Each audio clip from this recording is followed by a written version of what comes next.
All right. Okay, so it appears we're live. Hello, everyone. We are live a little bit late, but if you can hear everything, please let us know. If anyone's coming through too loud, I haven't had we've been trying to get the video feeds in Foundry to be working. I haven't had a chance to check that our levels are correct, that everyone's coming through at the same volume. So if anyone's coming through a bit loud, please say in the chat so that we can fix that fairly quickly.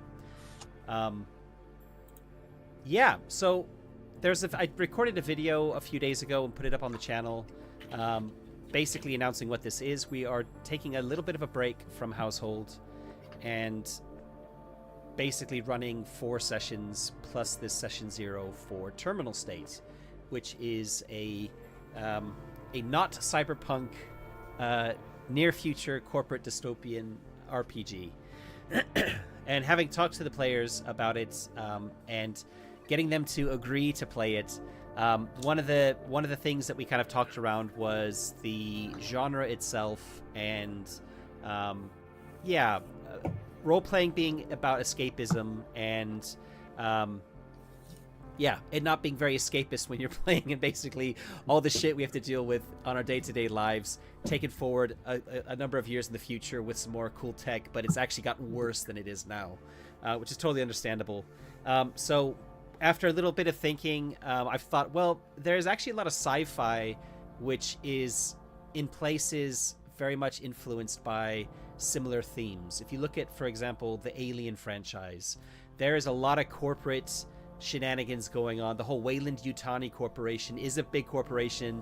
They're the ones doing all the alien stuff. Spoilers if you're not familiar with the Alien universe. And there's just a ton of like corporate intrigue going on behind the scenes, and it's not cyberpunk, right? It's just got a shared element. And the more I thought about it, the more I thought that actually we can come up with a similar setting that we can kind of do some world building to create. I do need to test this game because I'm going to be writing some solo rules for it. So from my perspective, there are some hard setting truths we need to keep in it, like you need to be able to have augmentations, you need to be able to do hacking, just so I can playtest those rules to a certain extent. So what that means exactly in our scenario, we'll have to wait and see. Maybe they don't come up, all the different rules, but basically that's the idea.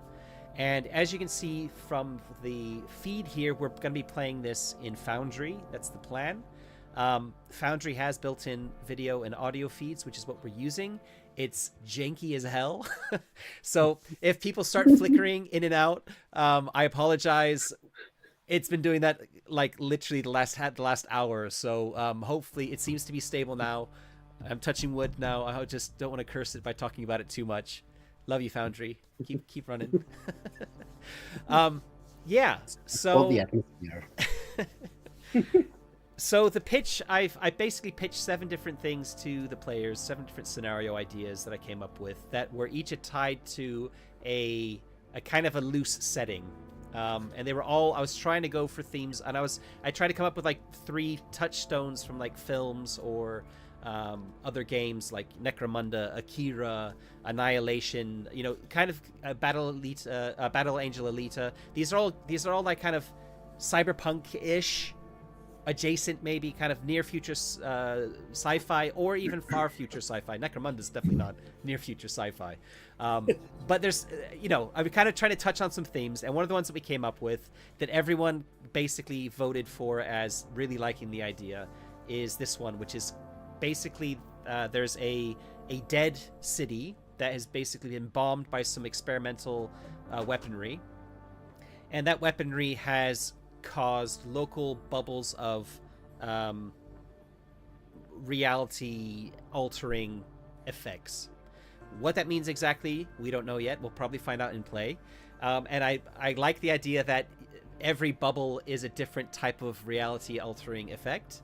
So it's it gives room for things to get weird in different ways, and it's not just the same weirdness times however many bubbles you hit. Then, to add the kind of cyberpunk element to it, there is a MacGuffin. There's something that everyone's after. There's a bit of tech that didn't explode or is still viable somewhere in this city, and everyone is basically descending on the city to try and grab it. So there's this race between these different factions to try and get control of this piece of tech. I'm calling it a resonance core because it sounds cool. And one of the factions in the book is this kind of like this weird cultist group that are all about some entity. There's something called the chime, which has to do with sound. So having a resonance core is a nice tie into, maybe it's amplifying the chime, or maybe they think it can amplify the chime. So that basically, I kind of went with that hook specifically for a faction in the book, and it's always, a game's always more fun like this when you have crazy cultists running around. I think. Well, we'll see what you think, but that's a little spoiler about one of the factions that are going to be there. Naturally, the corporations are going to be after this tech. At least one corporation will be there. There's going to be arms dealers who are sending mercenaries in, etc. So expect there to be a lot of different factions kind of fighting each other, racing to find this thing. And that's it in a nutshell. So from my perspective, it's like a city crawl. You're trying to get to... It's a very simple kind of concept from my perspective in terms of how the scenario will run. And for me, which is nice because I need to focus on also absorbing the game so I can learn the game for myself, so I can write some solo rules for it. I don't want to have a really, really complex story to have to like spend a lot of time thinking about and prepping for, etc. So from my perspective, I'm glad you guys landed on this one because an exploration like a city crawl is fairly it's within my wheelhouse. It's something I don't feel too worried about preparing for. And that's basically it. In terms of, that was the scenario, right? There's nothing else that I came up with when I pitched it. Once you landed on it, I've started kind of putting some details on it in the background.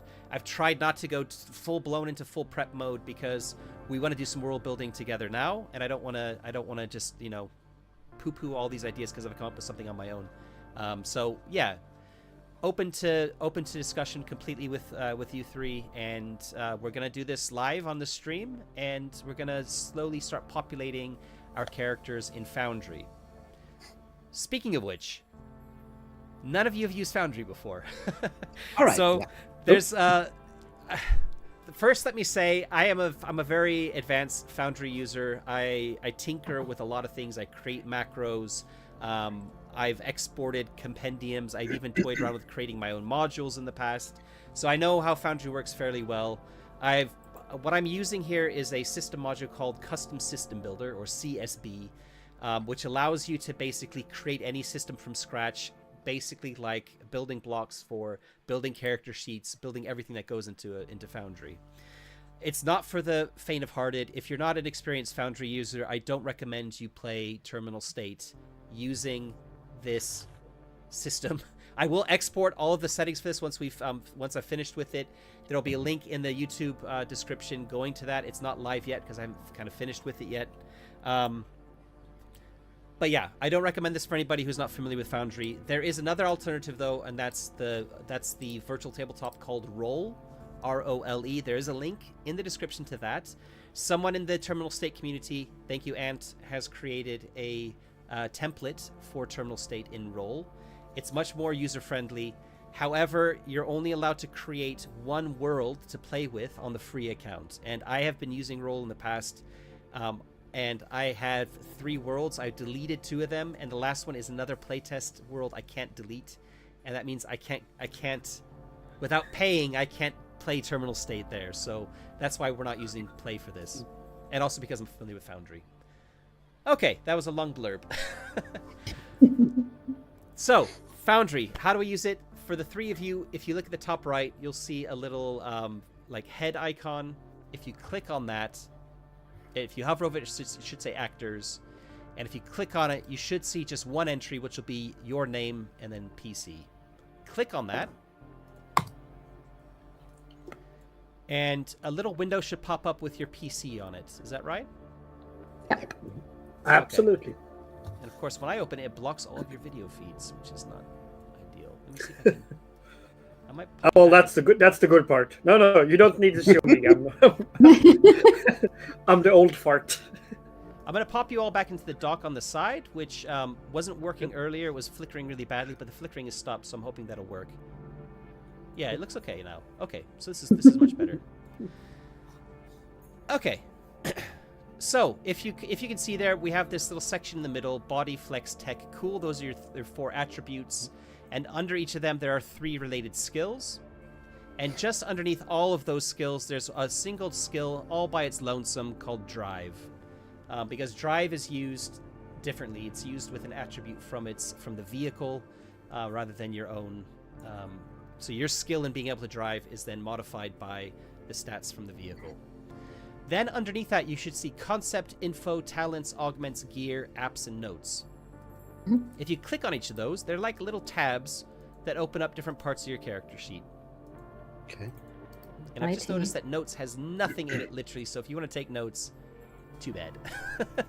We've got no tools here right now, right? There is a journal. Oh, yeah, anyway, yeah.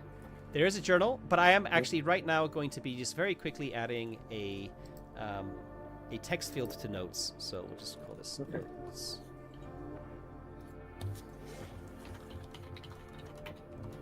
List of talents here.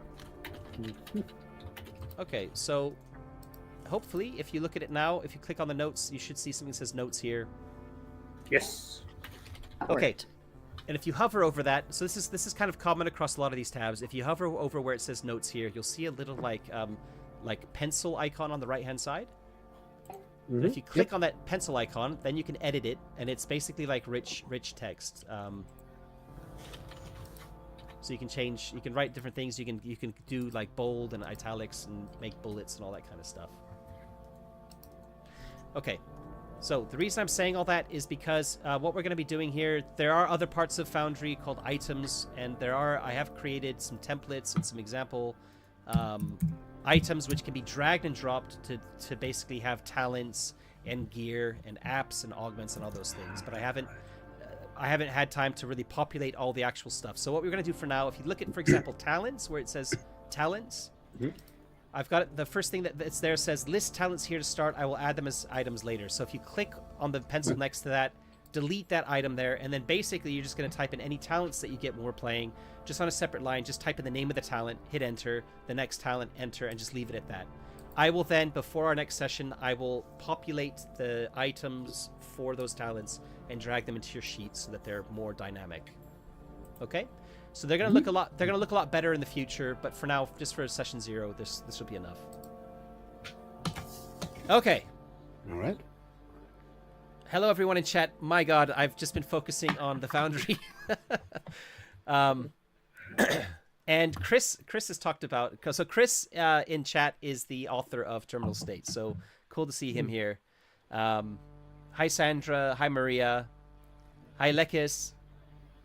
Awesome. And Paul. Paul's also he's part of the team as well. Okay. Cool. Open up your PDF. If everyone's got the PDF, right? Oh yeah. Oh. I just realized I don't have the PDF in my. Put it One second, let me add this in here. Yeah. While you're tinkering, the art is very fun and captures the good feelings. I liked it a lot. Yep, I agree. All right, let me just get this up and running. Or when I say good feelings, I mean good feelings for capturing the feeling of the game. It doesn't really feel good. You're not saying that corporate dystopia feels good, right? Nope. Everybody who knows me knows that corporate dystopia is not my jam. In reality, then. Yeah. Oh, I got you. All right, so we've got this running here too. Oh, and one thing I've forgotten as well. Quick shout out to Molten Hosting, who are my sponsor for all my videos that use Foundry. And I just need to quickly add a little thing for them to this. Okay. I also have to confess, I have read about 2 pages of this, so I'm gonna ask all the stupid questions so we can learn that's a lot. fine. That's fine. So- Hopefully, can answer everything. So there's a paragraph here. What is role-playing games? Yeah, this is the first stupid question I wanted to ask, honestly. Well, Rasmus, I'm glad you Have you asked. ever read a book and thought, "Wow, this is stupid. I would do this better"? No. I got No, news no, for no. you. I just felt the awkward silence. I need to feel it because that's who I am. All right. I apologize to everyone watching. I've just realized I did a slight forgot to do something, which is add the Molten Hosting logo, and I just need to quickly add it in. It'll just take me a You moment. do so. No worries. Oh yeah, what is a role-playing game though? Yeah, that's even more. It could be go the philosophical way here. Yeah. Why is role-playing game? Because it's fun. The most important question: when is role-playing game? Oh yeah.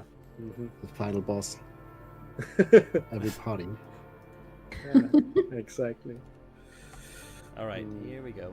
Here we go. Come on, little computer. Come on. Come on. There we go. And boom, it's there. Okay.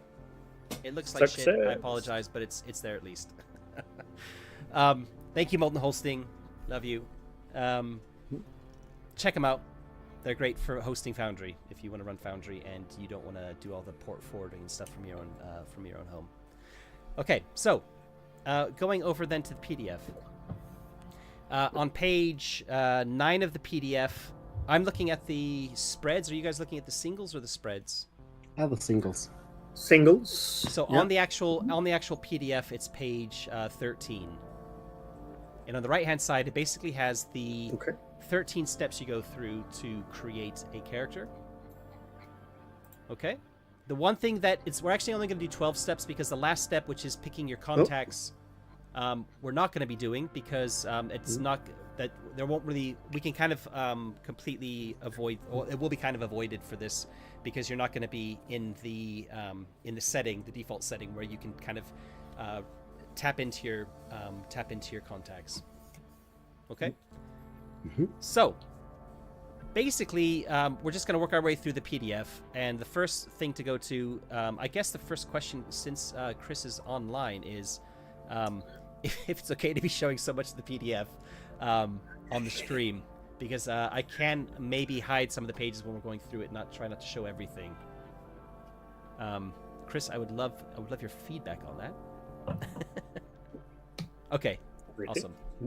Okay, so Chris is cool with it. So, if we go to the next page then, by the way, this is an alpha. The PDF isn't finished yet. It was kickstarted recently. It's due for release later this year.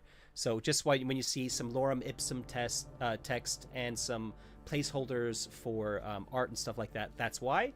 But it's basically all the rules are in place for how to play. All the character creation stuff is also there. So it's definitely playable right now. Okay, so first thing to think is what do you want to play in terms of your humanity? Do you want to be a fabricant, which is like a replicant or an android, a human, a neo, or a ringer? And if you turn the page, neo and ringer are basically discussed. A neo is like altered carbon, but instead of it being like a body on ice, it's a cadaver. So you're kind of like a zombie, I guess, is how I understand it. And a ringer is like a clone, basically. A clone of somebody else. But you have your own, you basically have all the same rights as a normal citizen. And okay, now as a zombie, as a neo, you don't? Like, what is the difference? Are you more immune to pain, or do you have some less vital organs you're dependent on, or? Well, saying here, it's basically there's something that happens where the cadaver is altered with like nanotech to resemble yourself. So it's kind of like genetically altered to resemble you that's why it's called neo. It's like a new you, but kind of in like a host body that's been adapted for you. So zombie is the wrong word for it. It's an expensive process which basically allows you to be reborn by harvesting a body on ice. Yeah, basically, is it like an altered carbon, right? Yeah. Whereas altered carbon though is like there's healthy bodies and the bodies aren't changed, so it's just your mind is being put into a different body. Yeah. And it could be a man, it could be a woman, it could be any ethnicity. This is actually the body, as far as I understand it, the body is like it's just using the biological matter from a cadaver to then be altered to resemble you in your youth. Okay. So, younger, newer version. So not a zombie. Yourself, Sorry, zombie's Chris. the wrong word. When I first read it, I was thinking of zombies because I don't know. Yeah, you're not a zombie. It's like I feel like a ringer, as you described it, is you can bump into yourself. Yeah, But and as a probably Neo, multiple you clones can't. of yourself too. Yeah, that's fun. Okay. I want to be a ringer. Okay, you're a ringer then. So in your character sheet under concept, all the way on the left. Yep. Put in apologies under info. Info should be first before concept. Actually, I don't know why that's been changed. Ringer, check. Humanity, just choose from the drop-down list, and then what about Carmen and Jakob? What are your thoughts on? Do we first want to discuss our character concepts because we're playing of like a course. resistance cell? Apologies. Maybe. Yeah, let's jump ahead to page 23 of the PDF. Okay. The crew.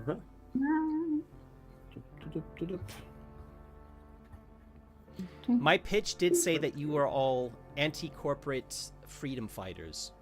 Yeah. Which I think that's we cool. can. That was just me spitballing. You don't have to be that. You can be someone else.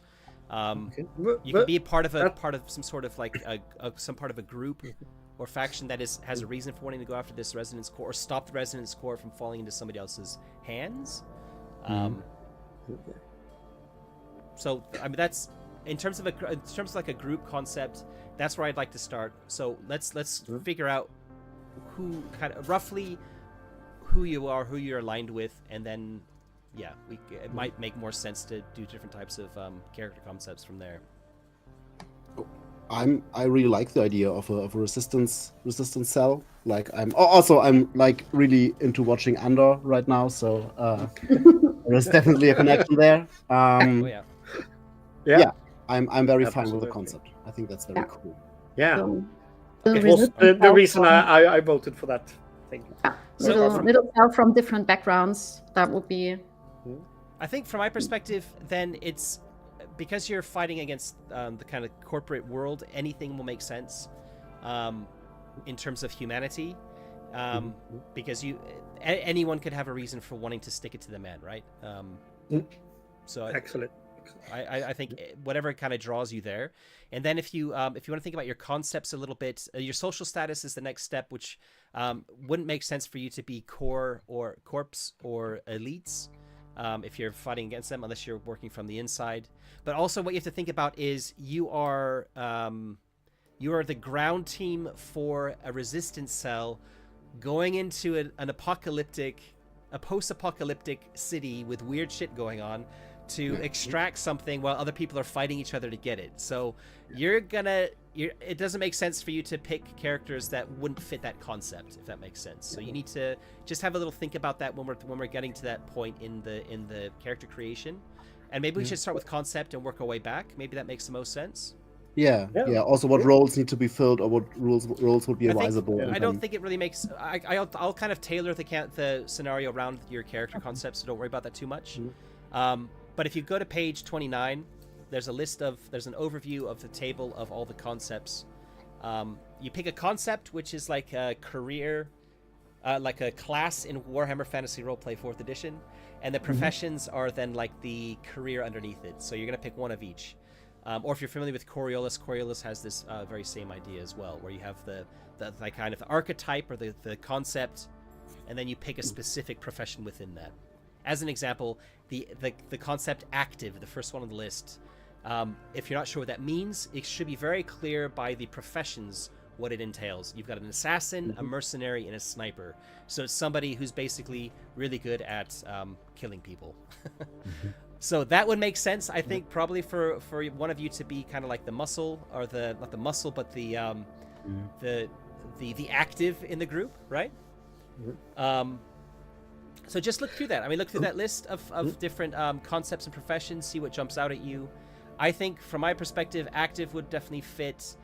Errant would probably fit as well, especially something like maybe a wastelander, because maybe you've been tapped on the shoulder because you're good at survival and traversing, you know, like surviving in a hostile environment, something like that. The fixer negotiator private eye might not be so applicable here. Yeah. Go on, Rasmus. Matt, I have a since I'm going to talk about that, I'm not going to be able to be in the first session. Yeah. Yeah. So should I make a concept that might be okay for them to meet later on? I mean, there's a lot of maybe we should talk about this first too. Rasmus is going to miss the first session, so that's something we kind of found out after we started planning all this. We didn't know about it in advance. Yeah, I forgot about it. Sorry. No worries. But we just need to plan that in. And from my perspective, there's a few different ways. There are some local scavengers going to be in the city.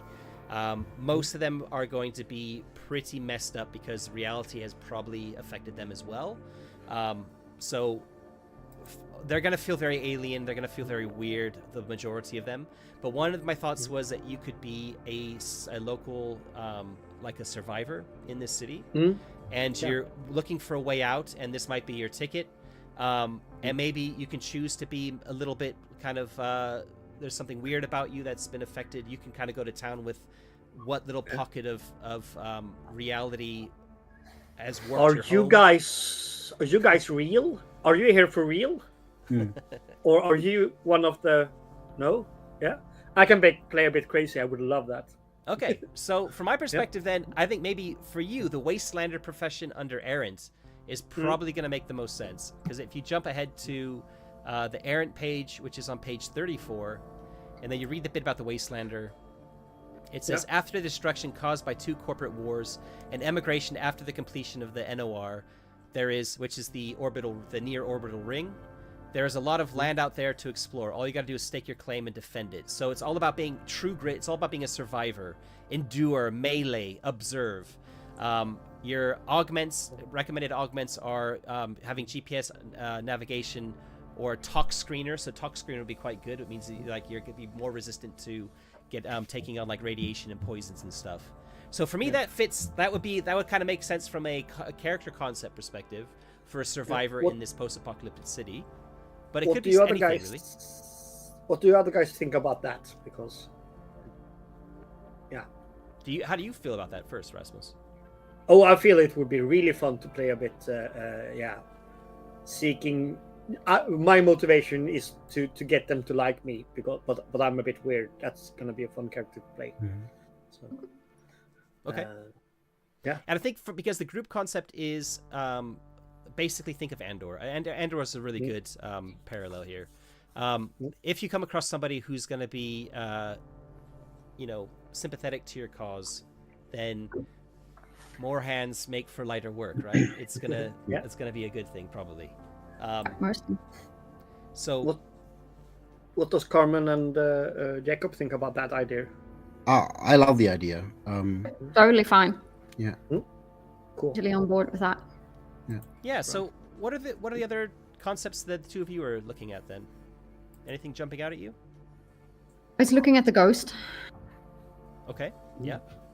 If that's something. I mean, like sneaky. Yeah. I mean, that makes. Yeah, and I was kind of thinking like I was thinking in advance what would be nice, and I just thought about a little rat that is kind of good at worming their way in. And getting information, maybe through a few doors and stuff, unseen, little sneaky guy that can do things for the group and give out information and stuff. Maybe the spider is a good fit for that, potentially, on page 39. It's got the kind of blurb for them. Your professional talent is self-defense. Your skills your main skill is stealth, but also shoot and observe. And the recommended augments are extra digits, so extra fingers, and a hidden compartment somewhere on your body.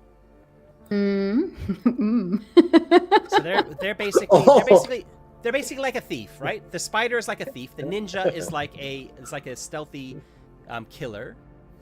And the courier is like a messenger, or like a courier, basically, which are really important actually in the setting. There's a whole bit about how, because everything's digital, that actually going back to analog is really important for secrets. So bike couriers are like a really, really important profession in the setting. Yeah, I was kind of cool. thinking of a parkour runner, maybe something like that. Oh yeah.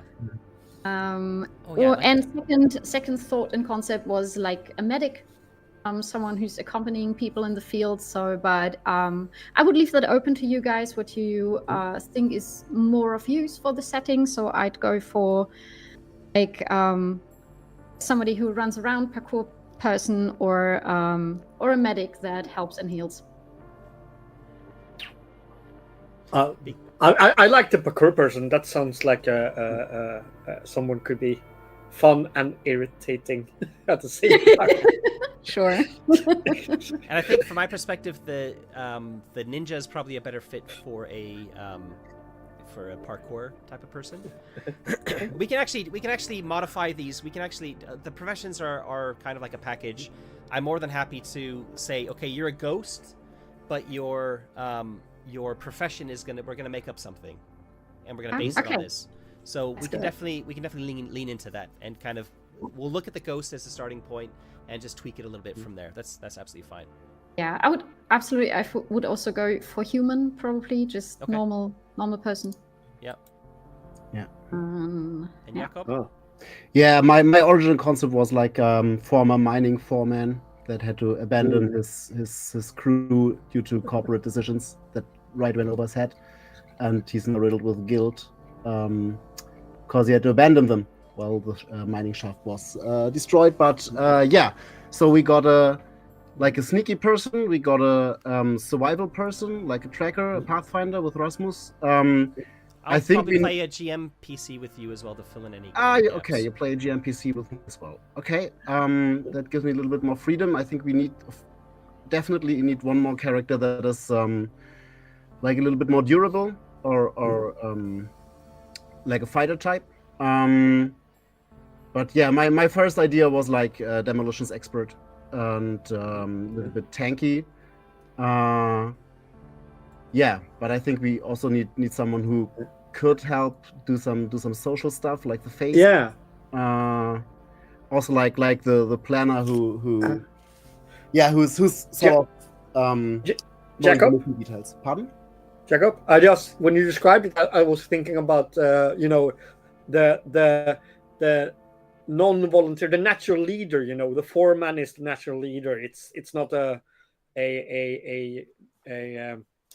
taught skill. It's a skill just know how to talk to people and get what you want. That's kind of cool, and still kind of bulky and demolitions kind of person. Yeah. Yes, that's. So, yeah. Face and bomber. Yeah. Could do that. Yes, Matt. What did you want to say? I don't know. If you want to run with the mining, the ex-miner, that kind of really jumps out as a tank to me. Yeah. More than the combat, like the active is the kind of soldier type, right? Yeah. And the tank is also there. I mean, there are definitely combat things in there, but it's all melee focused. Yeah. As you'd expect from the word tank, right? Yes. So I think if that's kind of what you were wanting to play, thinking that direction, and you're okay to be playing something a bit more combat focused, then sure. I would say have a look through the 3 different professions for that. All right. Again, if you want to tweak them a little bit, we can talk about tweaking it a bit to fit the concept in your head. Yes. This is something I've done when I've played Coriolis, which I'm getting is very, very similar, where there's I think there were 13 archetypes, and each of them had 3 professions within them. When I've played Coriolis, we did somebody had I remember playing one game, someone had a very specific character concept that didn't quite fit any of them, so we just kind of picked the closest thing and tweaked it a little bit, and it works absolutely fine. These are basically a quick way to get in and flesh out your character, but it's quite easy to modify as well. I think that's the nice thing about the Year Zero engine in general, and maybe we can highlight this with Terminal State as well, is even though there are a very large number of professions there to choose from, it's not difficult to just kind of do something slightly different. But the important thing is to find something very similar and then to use that as a starting point. Carmen, I should say that Chris, the author, has stated in chat that Savant might also be a good choice. Savant is a little bit more martial arty focused. Yeah, but would actually go for this stealthy part of it. Okay, so we'll stick with Ghost, and then I think maybe it makes sense for you to have sent to go with you the GMPC. There's two ways I can go here. One is to make it more action. I guess it's what kind of themes do you want for this game? Do you want it to be a bit more action packed? In which case, it might make sense for there to be a bullseye. An active character to go with you, so they can kind of like keep enemies pinned down at a distance while you're running in and getting close. Or because also Rasmus also is melee is his big thing too. So we've got two characters who are going to be a little bit more up close and personal. And Carmen, depending on how you stat out your parkour character, I imagine they're maybe not going to be so good at like shooting things. Maybe by all means you can go that direction. Oh, that would be totally fine. I was imagining her with a shock maul or something like that. Yeah, me too. In my head, it's a bit more like you're getting close by like hopping over things and then smacking people. And then just electrocuting people. That would be nice. Trying all the augmentations and stuff like that. So in my head, there's two ways to go with this for the GMPC. One is to have somebody who's a little bit good at, who's basically focused around shooting people at a distance to try and help out there a little bit. And the second one would be a healer. Why not both? You're going to be taking a fair amount of damage, I imagine.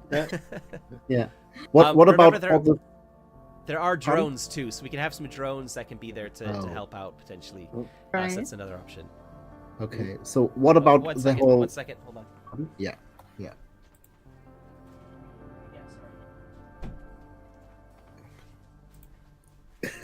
Kids are in bed and I had the door open. I'm talking pretty loud. Oh. Oops. Okay. What was the question? Sorry. Just before I sit up. What about the whole tech stuff, like hacking and drones and stuff like that? I think this will be. Everybody can hack. Yeah. Obviously, the hackers are better at certain aspects to it. So, in fact, if you look at your character sheet, the thing that says apps, there's the first thing it says is hacker profession ? All of the apps which are used for basically used for hacking, or can make hacking easier, they are tied to one of the 3 hacker professions. Anybody else can still try and use them, but you're just going to be at a disadvantage. So hacking is possible for everybody. Everybody's kind of connected, but the hackers are the ones who are good at it. Okay. So, I would be happy if I wouldn't have to engage in hacking, to be fair. Okay, fine. That's fine. That's fine. Cool. And I was kind of looking at how all the technology is kind of tied together in the setting. And again, it doesn't make a lot of sense potentially for a post-apocalyptic city that's basically, although there could, because things are kind of weird there, maybe there is some sort of like some sort of mesh work, as they're called, that's still kind of running, but it's all messed up. So whoever's hacking it, they're going to be like, it's going to be like tapping into hell maybe, or an alternate reality or something like that. So it could be kind of interesting. Okay. But it doesn't sound like any of you are kind of leaning towards hacking professions. So that was another option for GMPCs. A hacker could be sent with you to maybe try and, in fact, maybe I should have a certain number of GMPCs. So there's a bit of cannon fodder. So there's a bit of cannon fodder too, right? Because also from the scenario wise, we need someone who can extract this resonance core, right? So someone who has some kind of technical attunement or spiritual attunement when this thing radiates weirdness. So this could also be a good idea. That's us. A kidnapped one of those cultists we can test it on. That would be a fun idea. You don't have an ex-cultist in your group, but that is a very good idea on something maybe you could try and change. Okay. Yeah. Great. Okay, I'm just adding here to put in a GMPC hacker because that makes a lot of sense. You need somebody to help you track it down, and to maybe just check that it's still working. It doesn't explode. So if none of you have any tech expertise, then that could be fatal. Okay. We're gonna throw in a I mercenary think my with you. I think my character knows tech in one of the realities he has stumbled into. He's very techy. It was stones and arrows and stuff. Really techy. In the comic reality where we all are cartoon characters. Like Yeah. yeah. With the circular dial-up telephones, you know. I don't want to overdo it with GMPCs, so I'm just gonna have two. I'll have a hacker, and we'll have a mercenary, so or like an ex-mercenary. So we'll have those two kind of going along with you. And all right, so I guess the next. So thinking about that, I don't want to. We'll jump back over to concepts in a second, but thinking about who your character is, jump back over to the humanity side of things. If you hadn't yet decided on whether you're gonna be a ringer, a neo, a human, or a fabricant, then decide now. One thing to look at is the adjustments that are coming here. So just I'll make a note of them myself so that we can come back to it. The main thing to realize is that humans don't get any extra adjustments to attributes or skills or anything like that because they're baseline sort of thing. Your status, you do get a +1 to status, but status probably isn't going to be coming into play in this scenario. In fact, I might switch over to the singles PDF here and go to singles. So I can show a bit of Foundry as we're going. Nope. The problem is I haven't bookmarked it yet. I bookmarked the spreads. Okay, anyway. So what are you going with? What's the final decision on your humanity types? Anything's possible. I'm gonna play a human. Plain and simple. Okay, and do you still want to play a ringer, Rasmus? Well, it's even more fun if there's more of me. So yes. Oh yeah. Good. I have seen myself in so many realities. I don't know who it is. Oh, that's great. Okay, so the ringer, you're gonna actually have an attribute that's gonna go down a step. Could it be? So we need to remember that. Yeah. And then you have to pick a cast as well. So if you look on page 17 of the PDF, yep, you have these at the bottom of the page. It says ringer bonuses by cast. 17. Checking here. Yeah. So nope. basically, one of your attributes is going to go up depending on which cast you're with, and then to balance that out, another attribute is going to go down a step. So which of those, and you get a bonus biomorphic tied to it, biomorphic augmentation kind of. Okay.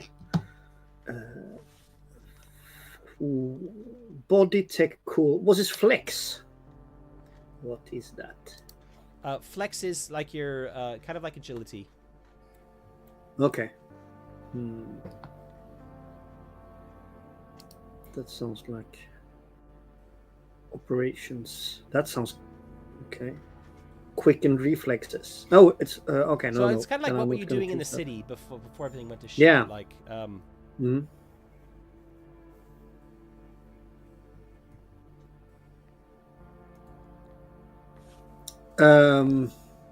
Jacob, are you leaning into the body part of your character, the bulkiness, the tank? Yes, I would like to play the bodyguard sub archetype. So all about like endurance and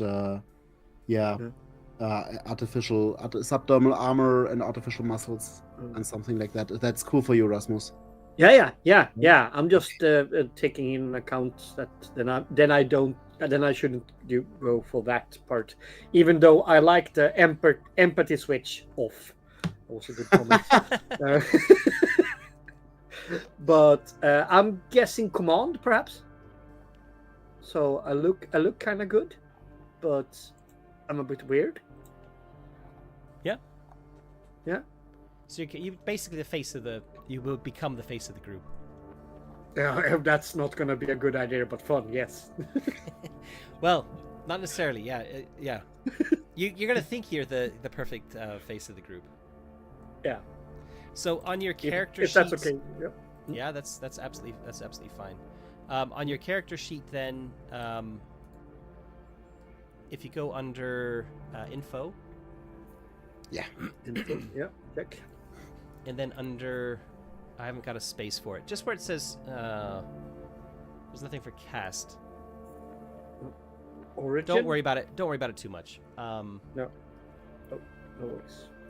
So cast is only relevant for Rasmus's character because he's a ringer, or because there Yeah, is a the status, no? Right? It's only What the did, cast only applies to the ringers. Yeah. Okay. Yeah. Cool. What did Carmen choose? What? What did you choose for humanity? I didn't hear that. Human. I'm still Human. human. Oh yeah. Yeah, yeah. human, Oh, yeah. you guys said human. Oh. So Okay. you're originals. That's really You're cool. boring. No. It's the dream. It's a dream, man. Have dead parents. Woo. I'm leaning into the character already. I've just fixed the character sheet so info's all the way on the left, which is where it should have been to start off with, so in case Oh. you've noticed. Okay, so we've now identified all of your character like kind of origin bits. Now we're gonna look at your social status.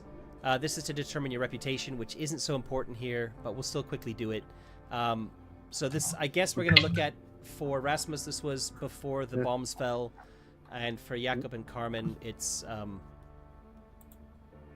yeah.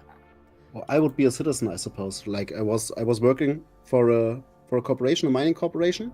This was Yeah. what makes me like a citizen, and I would get +1 on tech, right? Plus your tech goes up 1, yeah. Yeah. So just make a note of that. Okay. I identify as punk. Yeah. I mean, Yeah. it would be fitting for someone who can be hired by everyone is doing their own thing. Okay. Yep. I agree for sure.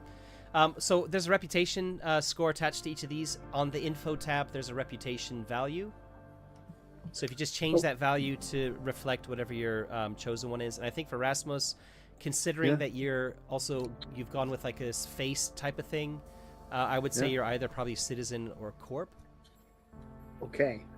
because Oh yeah. the ringers are kind of also you're cloned from wealthy people, and you yeah.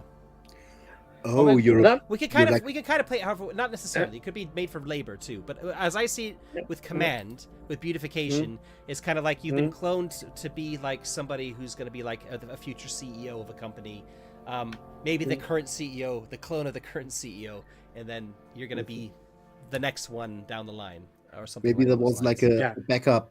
a backup clone laboratory that just was destroyed or halfway absorbed. Yeah. And then There's definitely fluff around this, but I'm happy to kind of hand wave it for our setting to make it kind of fit a little bit more. I'm guessing corp. I was supposed to be a loyal corper, and then I ended up in a weird way. Interesting. How It makes about that? sense with What do you say? it makes sense with the cool bonus with you with your cast as well. Okay.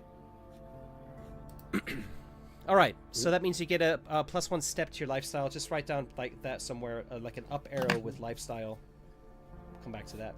And again, on your character sheets, Rasmus, under info, make sure your reputation says 6 there.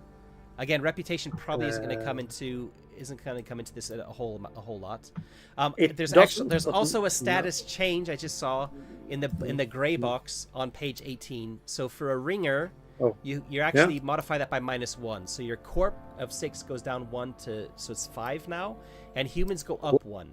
So both Jakob and Carmen, the punk is gonna be a 5, the citizen's gonna be a 6.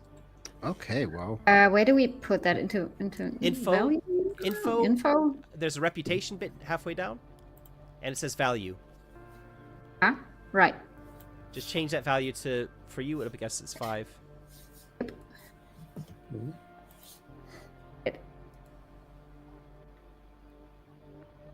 Okay. So jump ahead a little bit. All right. Jump to page 24. Is the fun bit. Like the crew somehow. Name, age, and I mixed appearance. something up. Are we in the spreads or are we in the singles? Either one. It's page 24 of the PDF, not the actual, not of the actual book. In the corner of the book, rather than the. on the spreads, it's page 15. If you're using the spreads. You can roll a dice if you wanna randomly generate any of this stuff. 24. That can be fun. Go to in Foundry. You go to the chat messages tab, the very left tab, and then there's all the dice at the bottom. So you just pick whichever one you're rolling for. So there's a D20 for a name, a D10 for your appearance. Oh. Open here. What's the 2D10 for? Just rolling twice. Jakob. Yeah, so we have to roll it, or can we just decide on sorry, I only saw the something? 20. I didn't realize it was a 2D20. 2D10, I mean. You don't have to. I mean, Okay. it's like Warhammer. As far as I'm concerned, you can roll it. There are certain things you do need to roll for, but it doesn't need to be this. Okay.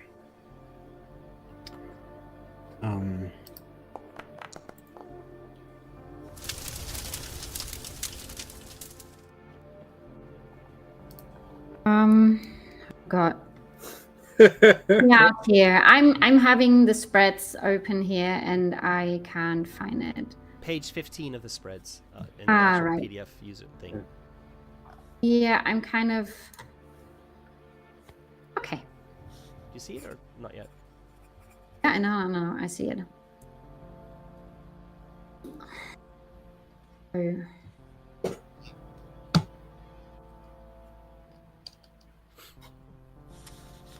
One interesting thing about ringers, it says there, ringers, like being bioengineered clones, do not have family or surnames. Instead, they are usually assigned a serial number based on their caste, gender designation, and conception generation. Since gaining legal status, however, it has become commonplace for ringers to adopt a single word as their name. I rolled Quake, and I think that's kind of fun. I was just playing the video game Quake a week or two ago. Oh. So, to me, that means you like Nine Inch Nails. Oh, I could do that, yeah.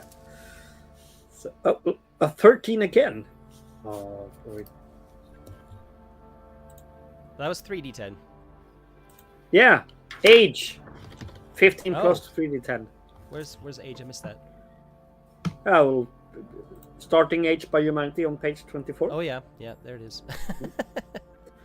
But I feel like I could be a bit older than that, but perhaps not. No, it's base age plus that number, so you'd be 28. Yeah. Do you think you should be older than that? I mean, it says say at 45 you're in your last year of life, live it well.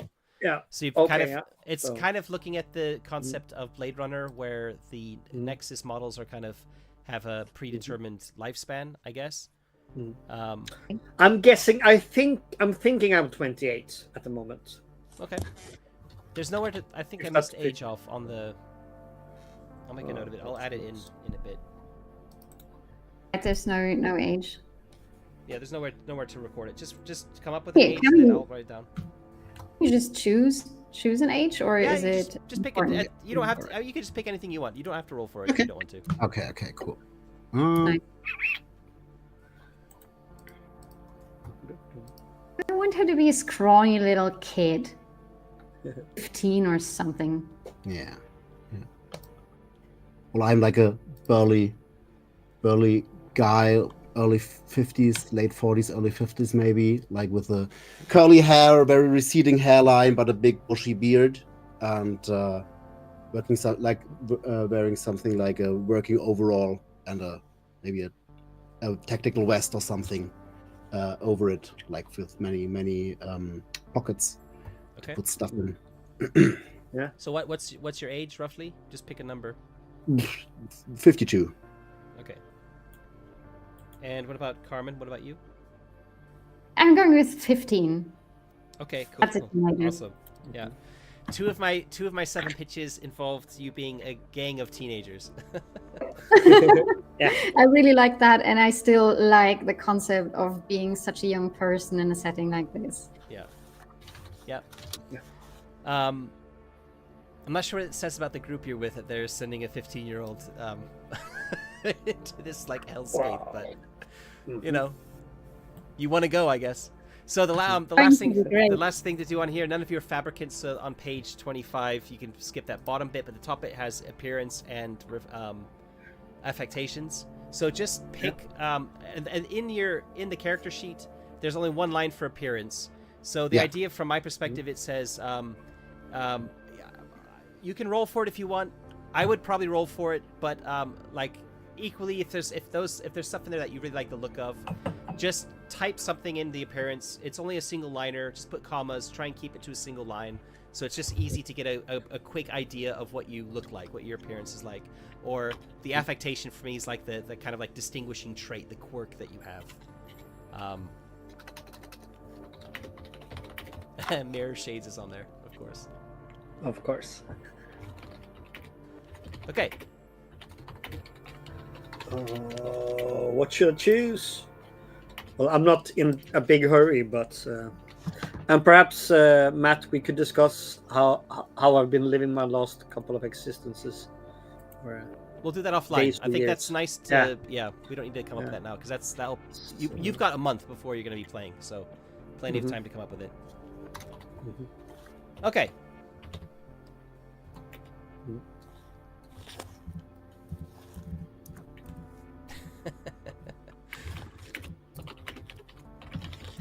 Okay. Then we come to the concepts. And when we come to the concepts is we're going to start actually fleshing out your character a little bit more. All right. So I guess let's start with one of you. We'll kind of work through it together, and then we're going to we'll do the rest of you after that.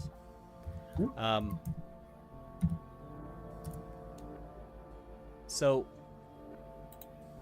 I think we have to jump ahead a chapter to chapter 3, attributes. Yeah. When you create, it says on the attributes chapter, main chapter page, it says kind of near the bottom, when you create your PC, you start with a baseline of C in all 4 attributes. You may then make 2 increases of 1 die type, meaning a step, and then you can increase any attributes you want and may increase the same attribute twice. However, you can only have an A in the key attribute for your concept. For all other attributes, your maximum score is B. Okay?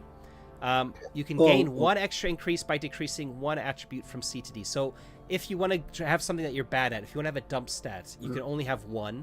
And that would then... So it's basically just... They're different levels, and you kind of like... You start at C for everything. What? I didn't catch. Which page are we on? I didn't. It's page 51 of the singles. If you're in the spread, it's page 28 of the spread. Okay.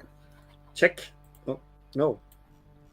Or of the actual PDF, it's page... Yeah, well. Nope. Oh, I'm in the quick start. For okay. the singles. That explains a lot. Yeah. Rep style. Blah, blah, blah.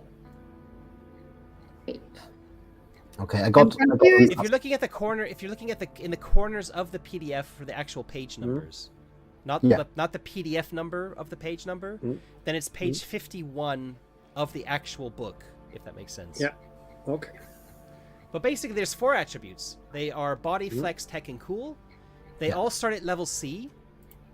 Rasmus, you start with actually a B in cool. And 1 attribute is then going to be dropped down to a D. Yeah.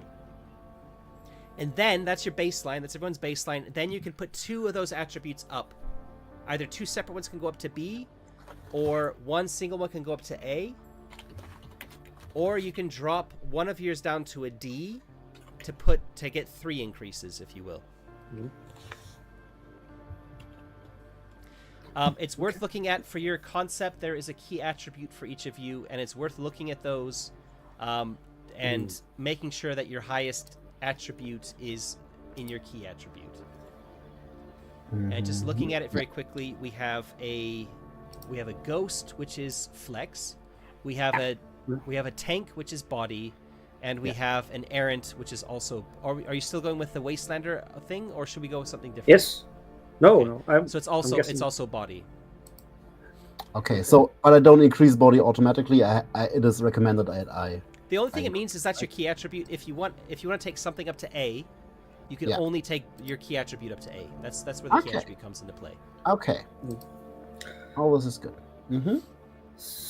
And it was default was C. So if I want to, if I want to raise my body up to B, I need to lower something else. No. You get 2 free increases. 2 free increases. Okay. Okay. But Rasmus, you can't drop anything else down to D because you already have one drop down to D. Oh yeah. So only one attribute can be for starting character can be at D, and you've got to pick one. You've got to pick one of those to be at D, and then with your 2 increases, you could increase that back up to C to balance it out if you wanted to. Oh yeah. But maybe for you it might make sense that tech is down to D. Yeah. It felt like it could be correct. More survival than techie.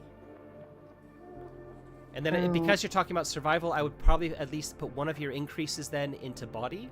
So you'd be looking at B for body, C for tech, D for C for flex, D for tech, and so far B for cool. And then if you wanted to put one of them up to A, it would have to be body, or you could push your tech back up to C.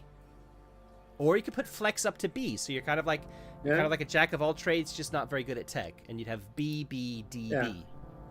Yeah, I was thinking about that, so I'm gonna because it's agility and stealth. I'm guessing that's good for survival as well. Yeah, and I got also a B in tech because I'm a citizen and get +1 upgrade in tech for free. So yeah, I'm body B, flex C, tech B, and cool also B.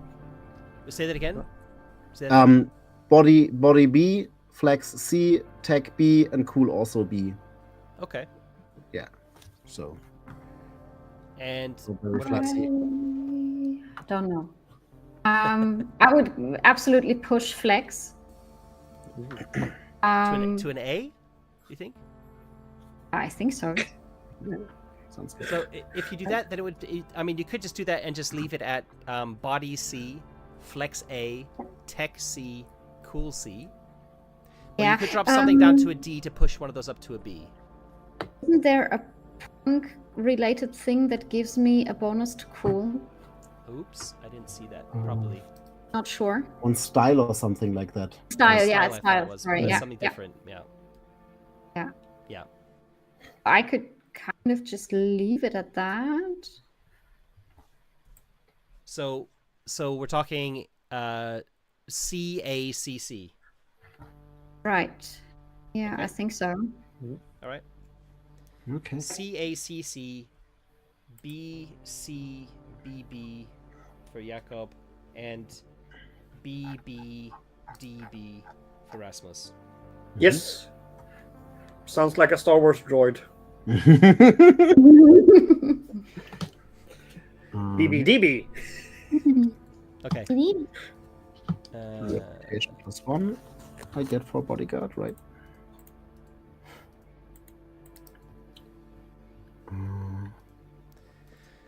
Okay, going back to concepts again, then your reputation change. Look at your reputation change. So for the ghost, it goes down 1. For the tank, it goes up 1. And for the errant, it goes down 1. So just modify So that very briefly. reputation. Yeah. I would change I'm to at 4. I'm at 5, then I'm going down to 4. Then I'm guessing. Same. Okay. It's again, reputation is not going to have a lot of. It's probably not going to come into much use in this specific scenario, but we'll still do it as we're going through. Then you have your first talent. Your first talent is your concept talent. So, if you go to the talent tab of Foundry, and then basically just again, there'll be items for this later, which I'll populate. Just go into where it says list of talents to start. I will add them as items later. click on that little pencil icon, delete the text I've written in there, and then just write for your concept. I'll tell you what they are if you don't see it. For Rasmus, it's called Stalwart. For Carmen, for the ghost, it's Subterfuge. And for Jakob, for the tank, it's Tactics. Yeah. Then there's going to be a profession talent. So we need to think about your professions now, and this is where it's going to get a little bit tricky, I guess, for Carbon, because we have to kind of figure out how we're going to pick the closest one. It does, but there are specific profession talents, so you're going to have to pick one that best suits you being a courier. If that makes sense, you can actually look through them all if you'd like to. They start on page 68 of the actual book.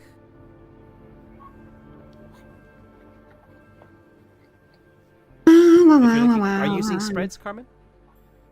Yeah, I'm in the spread. I got it. Okay. I got the ninja, spider, and courier. No, it's on page 37 of the spreads PDF. If you want to look at all the different profession talents, I mean. Yeah. Okay.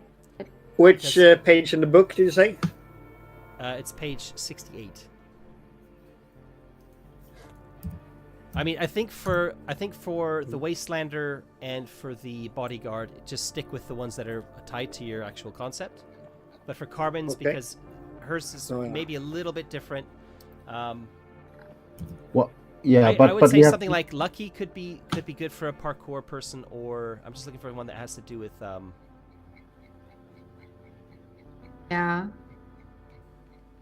Agile Fighter, but that's Agile Fighter could be quite good actually. You're using your agility instead of your strength, using flex instead of body in close combat. It's part of the ninja profession.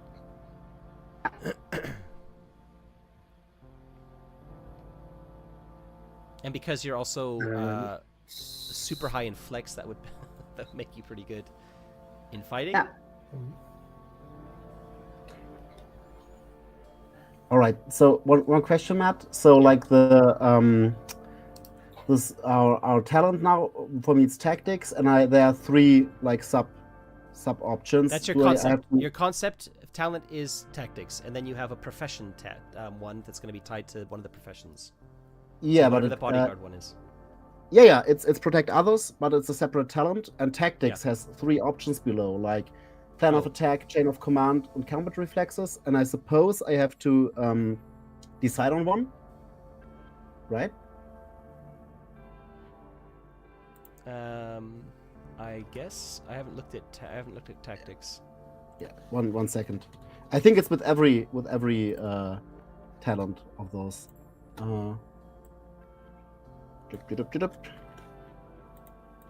I just. Oh yeah. So this is like Forbidden Lands to an extent. Where there are three different abilities within each of the concept talents. So yeah, you have to pick for everyone. You're gonna have to pick one. Apologies. Okay. Yeah, that's right. So you have to pick one of those. Okay. So Rasmus, I'm torn between chain of command, where I have one upstep to persuade or street when using it to taunt or command others, like when I was the foreman. But I don't know how much this doubles with your social character. So alternatively, I could use plan of attack, where I get one upstep on all melee and force, unarmed and grapple attacks, and roll 2 dice for initiative. So what do you think, Rasmus?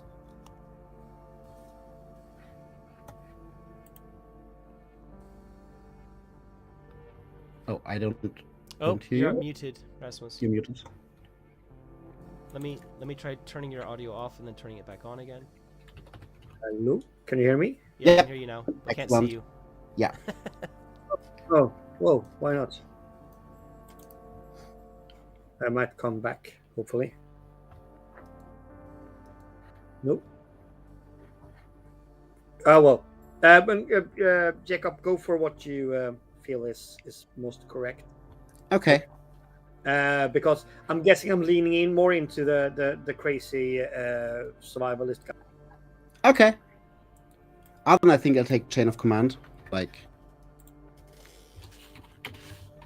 Okay. Yep.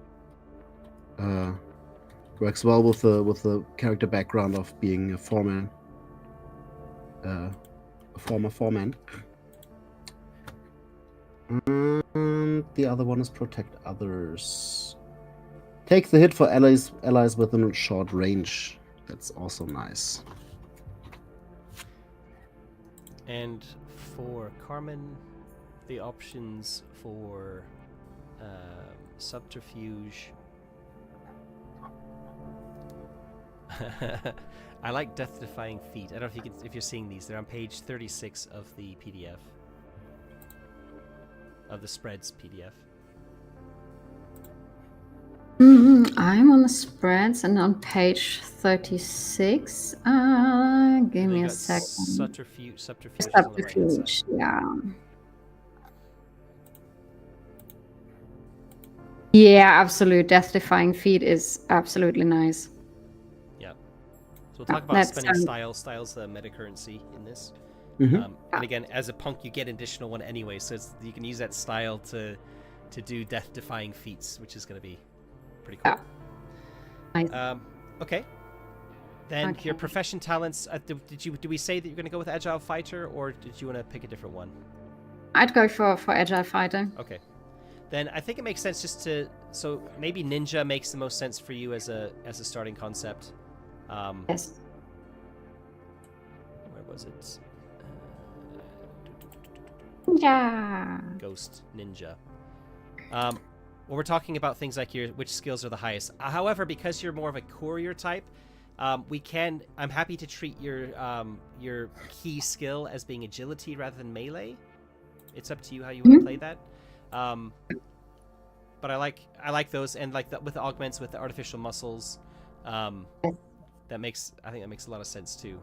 It's going to definitely help you to be able to do better parkour. Rasmus, can you say something just so we can see if your mic is still working? Can't hear anything. Say something again. Do I have to put something into talents, because I'm kind of... It went all over the place currently, so where do I have to put what? In the character sheet, you mean? I have Concept Ninja. Let me just open it quickly and have a quick look. So over in your character sheet, there's a talents tab. So if you click on the talents tab, then there's this bit that says list talents here to start. I will add them as items later. So just click on the pencil next to that. So you can edit it, delete what I've written in there, and just put, literally put in something like concept, subterfuge, death-defying. I'll remember it though myself too. And then on the next line underneath it, put agile fighter. Can you guys hear me? Yeah. Yeah, I can hear you now. Okay, yeah. cool. Just checking. I can see you though, but pardon? No, I'm guessing I'm not visible. Sorry. No, but you're on the video feed, but I personally can't see you. But okay, I will not mingle with Foundry again before something even worse happens. So you're not visible on the feed either. Your video feed is not working. Okay. Well, you will survive.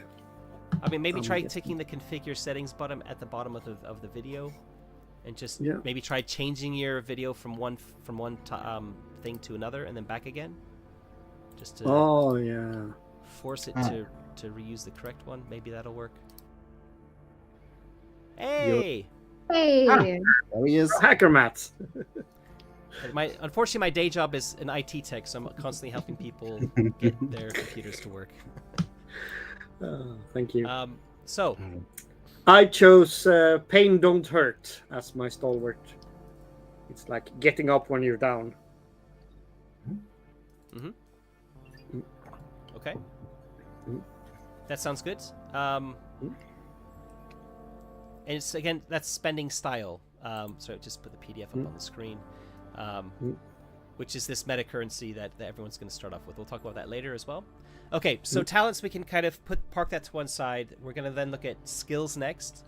And jumping to the skills chapter page, which is on the spreads PDF, it's page 32. The actual PDF, it's page 58. It's just a bit before the talents.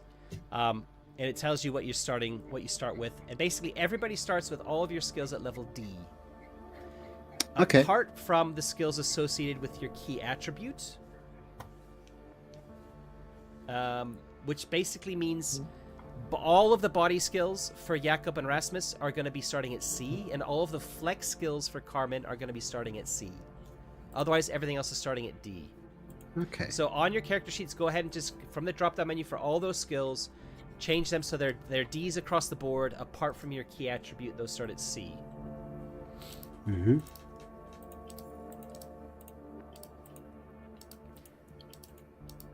Okay. Right. And then it says you have a required skill. It's the bold skill for your concept. Yep. That's the one that you are supposed to be raising to level B. Okay. So for Carmen, I think we said that we were going to go with agility for yours, right? Mhm. And for everyone else, it's what's on your profession.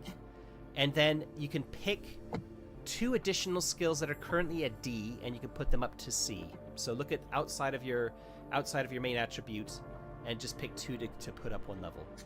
Okay, and the other 2 that are listed in my archetype, in my tank, bodyguard sub archetype, those, do I have any, or is it just a recommendation that I need those skills? I think that those are. Because 2 of them no, are... because you can put. It says you can put 2 additional skills up to level C.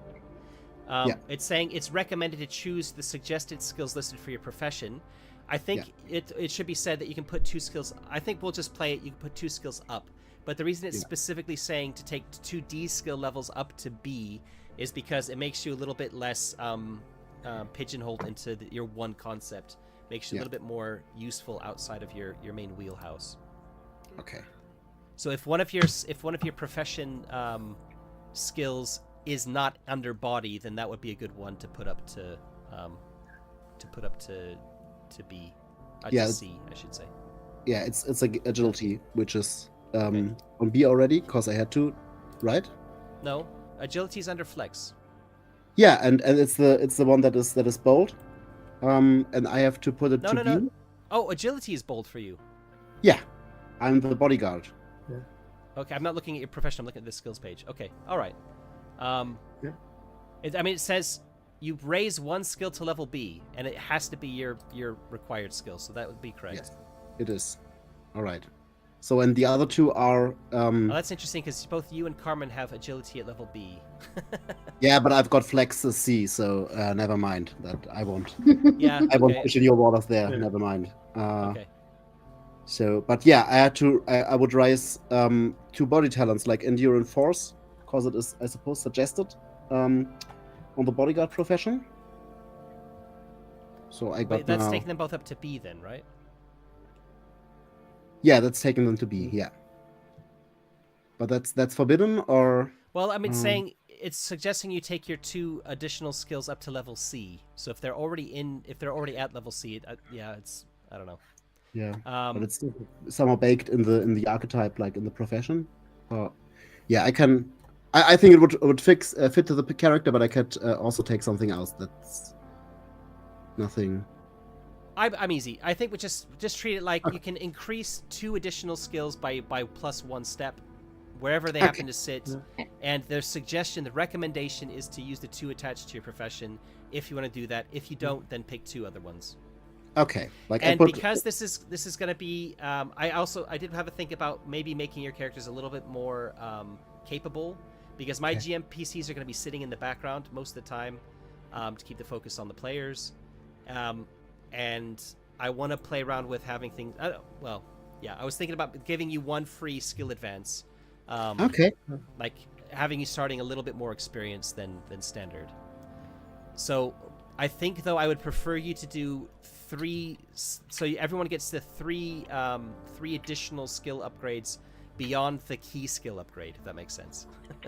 Right. And just to be sure, the key main, there was the one in bold, we should raise 1 step. That goes up to B. It automatically goes up to B. Okay.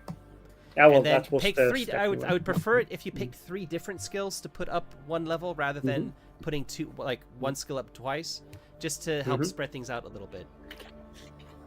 Okay. Is everyone cool with that? And- yeah. Okay. I haven't done it yet, but I'll Still, do it now. I haven't done it. I would also put up stealth for me if that is all right. That makes sense for Yeah. sure. And I would put up observe. Yep. Yeah. I don't know really what that. I imagine it like being observant. So It's like perception. If yeah, I think that's a good one to put it Yeah. up to C. Matt? And I need a Yeah, go. third one. what's the Matt, for the ninja? Yeah, all right, cool. Sorry, just let's quickly Yeah. finish Carmen off, and then we'll come to you, Rasmus. Cool. Ninja cool. probably No is worries. melee, right? First, did you Yeah. think about putting melee up? I don't know if Yeah, you're gonna be. yeah, that would be also a good thing. Even though we thought, You're more of a courier than a ninja. Yeah. Or like not a courier, sorry, a parkour person. we were talking about like using agility for it, but I don't know. We could also put up melee. No, that it allows you to use flex for attacking rather than body. With that, so you're still using the melee skill, but your melee skill okay, is then then- tied to flex. Absolutely put that up. That sounds good. So I have agility as the main thing that is going up to B. Yeah. Push stealth, melee, and observe. So you've got agility, melee, observe, and stealth, all going up a level. With agility obviously being at B because it's your key skill. Okay. Yep. So just make sure that's reflected on your character sheet.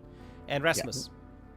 Sorry. Yeah, I was thinking about what was suitable for been living a longer time in this alternate reality. Well, we could talk kind about of how long it's been like Yeah. this. It might Yeah. have only been like a year or two. It doesn't have to have been like a long time. Yeah. I was But yeah, thinking about observe and stealth, but then it feels like we're doubling up on stuff. So perhaps I should go something else. I think it might be cool to have a skill that has to do with your one skill that has to do with you this background idea that you were like in high society kind of. You know what I mean? So Persuade. something like persuade, yeah. Or like one of the cool ones. Yeah, that's persuade. It's cool. On serve is like empathy. So you're trying to it's both empathy. So determining somebody's intentions, but also like your awareness of trying to spot somebody sneaking up on you. So that could also be quite good. Something to think about for somebody who's been surviving in a place you're like looking around for someone sneaking up on you. On serve. Observe. Or observe. Observe. Sorry, it says on. Yeah, I apologize. There's a typo in the PDF. The page I'm on. Okay. Observe. It should be. Yeah. Yeah, but that's the same as. But yeah. Or persuade. I think I'm observe not definitely doubling up maybe. for karma. I know there's a talk about doubling up, but I think that's kind of okay. Absolutely. You all have a different key skill that's going to be at level B, and pick what's good for your character. So observe, and then I would say perhaps should I shoot? No one else going for shoot. I could have. We are going to have a GMPC who's going to be very good. Oh at it. yeah. But that doesn't mean they're going to survive. Persuade then. I'm going for persuade. That's fun. Remember, you get 3. So if you go for observe and persuade, you still have one additional one, right? Oh, and not included endure. Okay. Endure is automatically at B. Then you get 3 additional. So basically 4 of them are being upgraded. So it's melee fitting for living in the city for a short while, a year or so. Maybe you have a firearm that you've scavenged and you've been shooting people, kind of paranoid at a distance. I'll go for shoot. That's cool. I think that's a nice spot where nobody else has got any skills in it. So might be. And I've been shooting food, of course. Okay, interesting. Hunting food on 2 or 4 legs. Yep. Okay, we're definitely gonna come back to that. You're not a cannibal at all, right? No. We love our cannibals. Okay, so let's. I think we're done with the concepts now. Yep. There are some other bits on there if you have a look at it. The pride, the problem, the purpose. So if you go back to the page of them, for example, for the for the Ghost, page 22 of the spread PDF. So you have the professions on the left-hand side for all of your professions. On the right-hand side, you have this pride, problem, purpose. We can come up with those. We can come up with those later at another time, because it also makes sense often to look at the samples provided or the examples provided for the other professions. Sometimes they're really juicy, and it can take a bit of time just to go through them all and find something that you like. So let's skip that for now, including the relationship to the other PCs. We'll cover that at a later time too, or offline, between now and the next session. What we do need to look at is your starting gear and your starting apps. Okay, so basically you go down for each row. You're picking one thing, so you're going to be starting with all of those items. I will, in addition, if it makes sense for the scenario, because you're basically being sent on a mission, you'll probably also be given additional gear, or we can talk about swapping some gear around. But I think it's nice to be able to pick something that suits your concept to start off with, and then we can tweak it from there to make sense for this scenario. And for Rasmus, for the Wastelander, I haven't looked at it yet, but I imagine it's a bit wonky. Yeah. I mean, standard weapon for you, the first option there, that can basically be like a firearm. So, Yeah, standard weapon feels correct for me. and I like how there's like a makeshift partial armor, makeshift shield. That kind of could be quite funny. I was seeing Mad Max 2 in my head a little bit.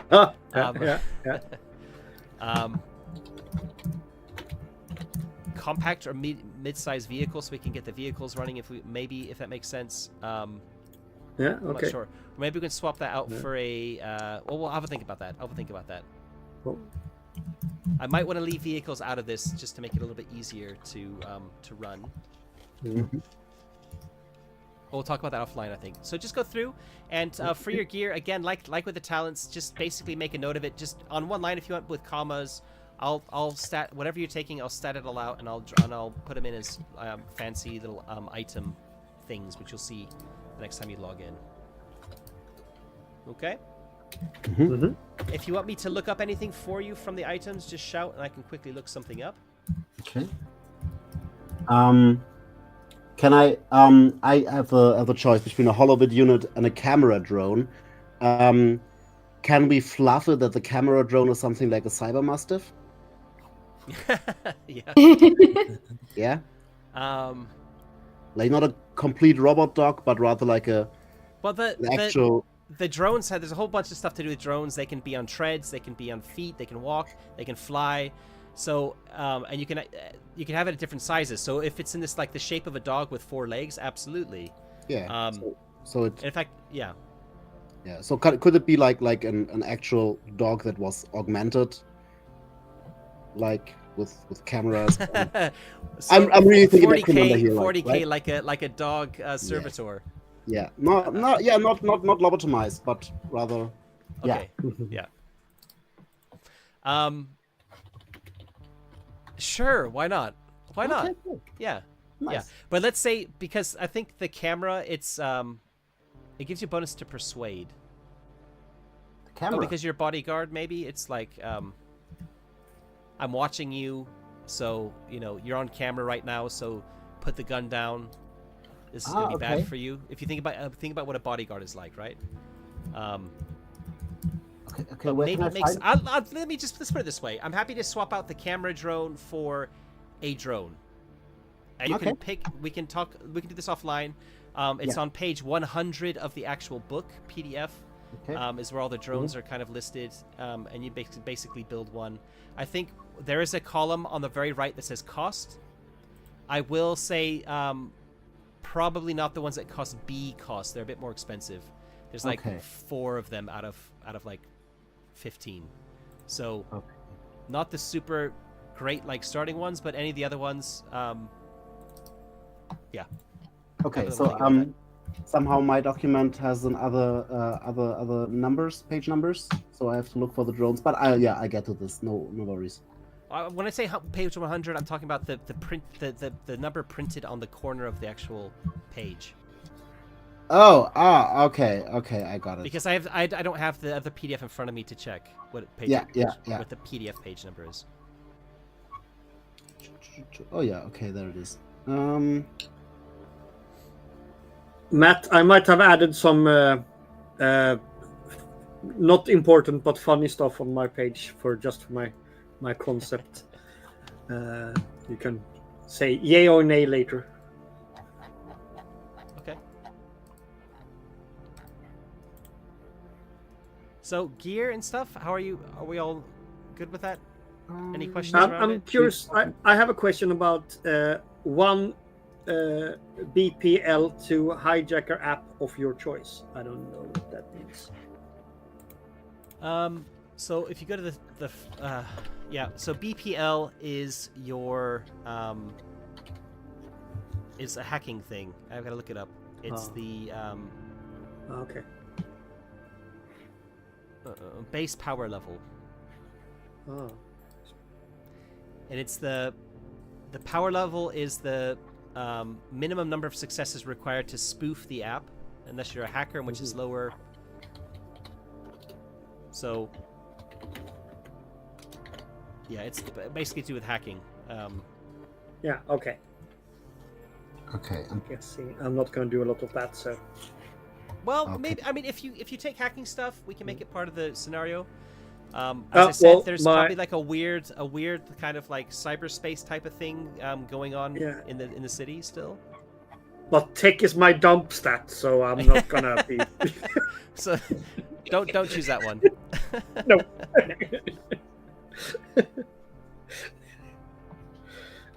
Check. Thanks, Paul. Sorry, I'm trying to keep an eye on the. There's a lot of reading that I'm trying to do, flicking back and forth between pages and stuff. Paul, if you keep half an eye on the YouTube chat, Paul is also dropping a lot of answering a lot of the questions that that are coming up. I should be looking there too. And he was just saying if the vehicle rules can be quite involving. It's like a mini game itself coming up with a vehicle, and I think maybe for this scenario, I mean, I would like to test vehicle stuff. I love Akira. I love Mad Max, especially Mad Max 2. Yeah. He describes them. It's a bit more like a spell. That's fun. Yeah, I need to look into that later. Well, I would look into. I would just ignore the whole hacking side of things because for the tech level of D, you're not going to be hacking at anything. It's to you, it's black magic. It's like I don't know how this stuff works, but you know. That sounds very familiar for Rasmus. So. Have you put the gear into your sheets? There's a tab that says gear. Again, with like a place to add it. Make sure to hit the save button. I forgot to mention that. When you're typing it in, there's like a little like disk icon to save something. With like an arrow, save and close editor when you're done with it. Otherwise, it won't save. You have to choose like 6 things and stuff? No, right? Yeah. Okay. Kind of.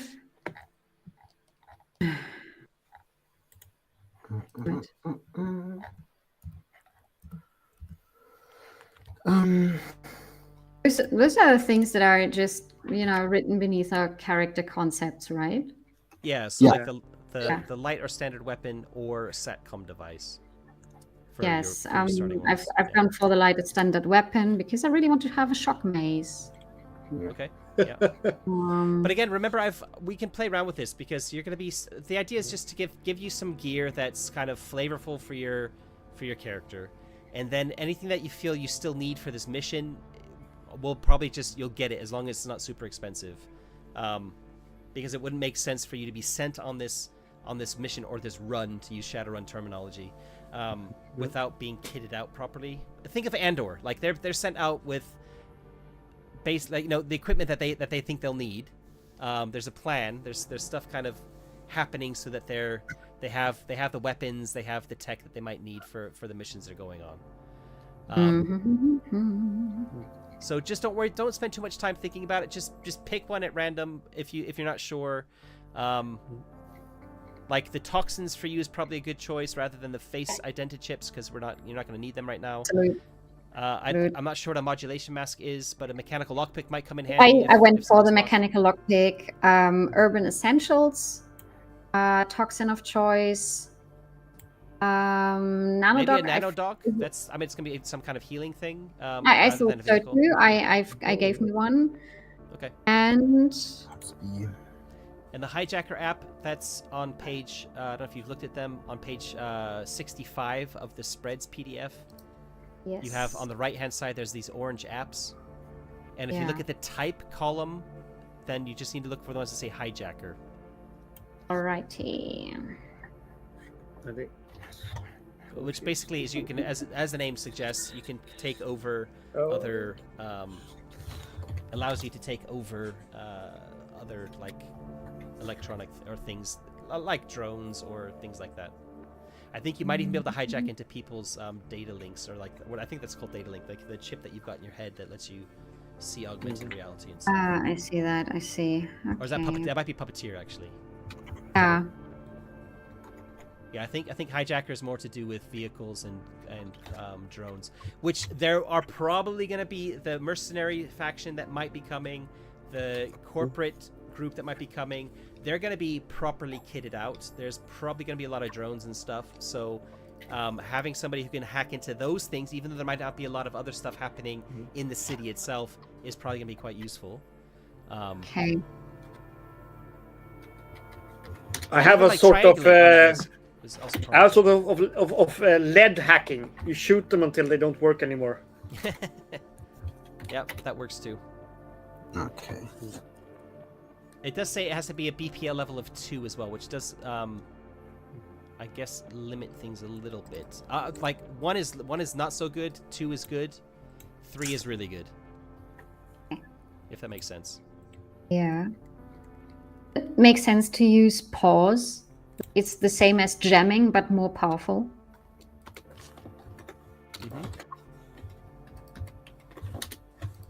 Kind of jam communication and stuff like that. freezing something. Yeah. Yeah. That would be a nice one. Okay. Yep. I can see. Yeah, especially it's like probably for you, like in the city when you're like doing parkour. Maybe you're switching off CCTV cameras before you like. You know, if they're just paused, then nobody's gonna notice that you've messed around with them. They're not gonna come after you because you're also a kid. You don't want the corpo, you know. Don't wanna. You don't get punished. Okay. Or maybe it allows you to pause them so you can like do some graffiti on a wall or something. Yeah, and kind of just disappear out of sight for a bit, stuff like that. So that's what I thought about. Okay. So I think we're basically done if everybody's picked their gear that they want to use. Yeah. I have a question, Matt. Yeah. About talents. Did you say I should have stalwart, or did I misunderstand that? Because on Wasteland it's professional talent, true grit. So concept, you have a concept talent, which is stalwart, and then you also have a profession talent, which is on the next page, which is whatever's tied to your profession, which will be true grit. So you have both. So I will note that. Sorry. And also Stalwart has an ability tied to it, which you've already looked at. I can't remember what it was off the top of my head, but hopefully you've noted it down. Yeah, I'll check. I mean, I'm looking at it now. Pain Don't Hurt, it's called. So it's Stalwart, Pain Don't Hurt. That's your talent. And then you also have True Grit, being a Wastelander. Yeah. Okay, so just looking back at chapter 1, where it has player characters, and it's giving a breakdown of all the steps we go through. We're getting close to the end.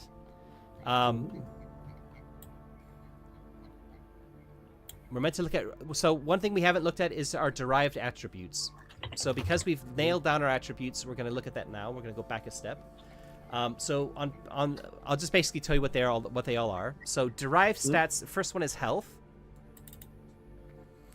And health is your... So there's going to be a value here. So if you look at your character sheets, I'm going to open up... let me open up Jacob's.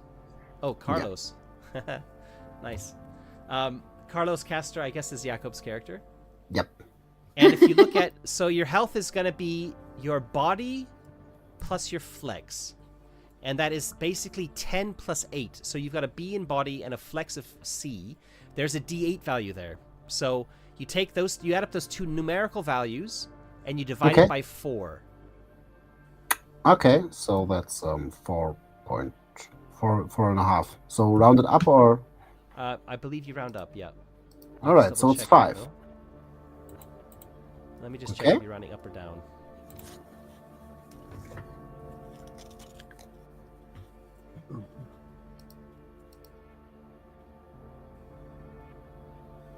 Rounded down. Apologies, rounded down. No. Okay. And that's on your character sheet. It's at near the top. You have like a little heart button, a little heart with an You hover on it. It should say health. Yeah. Yeah. So just change that value to whatever it should be. So again, it's your body plus your flex, the numbers in there, divided by 4, rounded down. Okay. Everyone's written that down. 4 rounded down. Wow, Okay. sorry for just being dumb. Like what? So you've got an 8 plus 12. You've got a body of C and a flex of A, and that's a D8 and a D12. So 8 plus 12 Right. is 20 divided by 4. So you've got a health of 5. All right. Oh. Okay. Okay. Okay. Same as me then, because I have a D10 and D10. So. Yep. There you go. Okay. Then the next one is resolve. That's the one that has an R or the fire symbol next to health at the top of your character sheets. It's tech plus cool divided by 4. And also rounded down. Okay.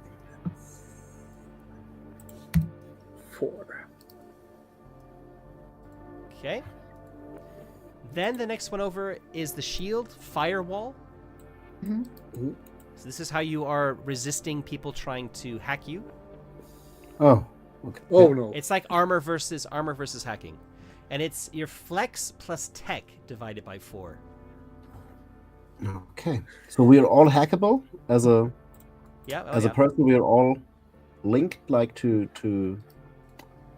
It's assumed that everybody needs to be able to hack stuff, which means that you have like a data link in your head. If you want to, we can talk about you having it taken out as well, if you'd rather not. In which case your firewall would be 0. I think it has to be a number, that field. Okay.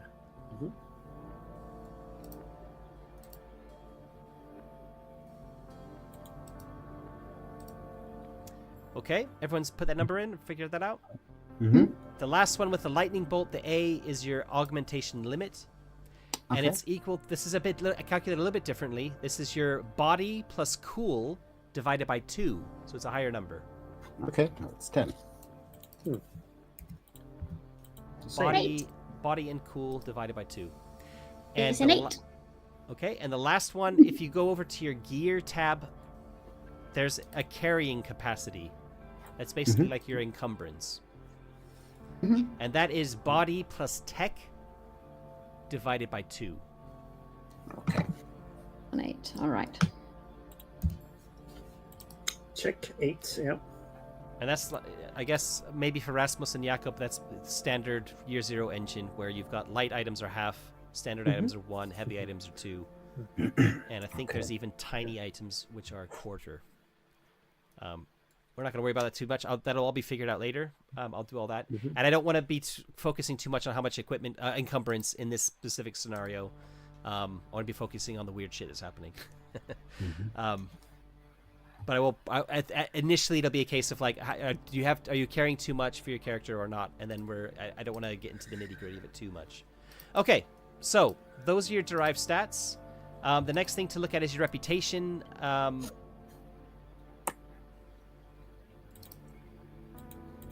Info, right? Yeah. Did you do rep adjustments from your concept? I think we talked about that, didn't we? Yeah, we did that. Yeah. Okay. Yes, yeah. You So load we've mine already twice. We've already done it. Yeah. We've already done it. You have a starting value based on your social status. That's possibly modified by your humanity type. Then it's modified by your concept. And then there's also something to do with the DMZ rep adjustments, which we're gonna ignore because we're not doing that. So that's it. There's also talk about how it's changed and stuff. For now, we're gonna leave it. There is one thing though, next to reputation, there's also like a stat where it says die. So on your info tab of your character sheet, where it says reputation, you have a value, then there's a die next to it. Okay? So can each of you tell me what your value is, and I'll tell you what to set your die as, please. Okay. So minus 4. 7. Oh. 4 is, set it to D, please. Right? Same for Yeah. me. Then set it to All right. D. Yep. And Jakob, what's Mine- yours? Mine is 7. You get a C. Whoa. Okay. Yes, Um, yes. What that means is, so with a D, there's no additional bonuses. That means you don't have a lot of renown. You're not that well known. At a rating of C, it means that you're kind of known regionally. If you kind of get that idea, so some people have heard of you. It means you have a +1 to your contacts stat, which we're going to ignore for this session, for this game. And also, it means that if you're having social conflict, you get +1 step upgrade, Okay, cool. which we'll probably make a note of somewhere. Mm-hmm. I'll figure that out later. I'll make a note of it here.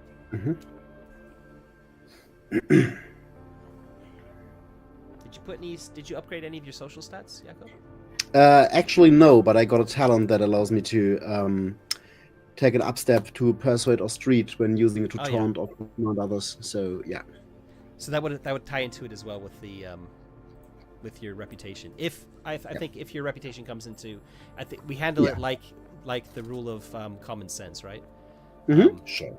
But theoretically, yeah, we'll talk about world building in a minute as soon as we're done with the character sheet, finishing up the character sheets. Can we have a little pause? We can definitely after- have a pause. Absolutely. Yeah. Sorry. Oh, that's totally fine. I'm just kind of crossing my legs here. Yep, no problem. So we'll have a quick short break, and then we'll finish off the character creation, which won't take very long, I promise. So yeah, we'll take like a 10-minute break. Ransom. Yeah, that would be Okay. perfect. So come back at 10 o'clock. Yeah. Okay. Thanks. Right. And see you, Paul. Thanks for your help, Paul. Yeah. Thanks. I've just realized my interlude card is still for household. It's fine. I'll put it up anyway. We'll survive. Yeah.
All right. So, the last thing to look at for character creation is, I know there's a little stuff we need to come back to and do. Yep. Hi, welcome back, everyone. Sorry. You're in the bookkeeping. I'm like, I want to get to the end of this. Our brains. Our poor brains. It's been 2 hours, and I think when people are advertising for the role-playing games that character creation in 5 minutes, it's to be like the opposite of what we're doing now, which is very in depth. Not to cast any shade on it whatsoever, but there's a big difference between coming up with all this complex stuff for your character, which is definitely needed here. Anyway, let's move on. Yeah. I'm shopping spree.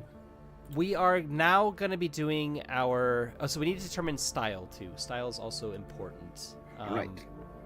Because that's your meta currency to use on some cool stuff. And I can't remember where it is. I've forgotten where it is.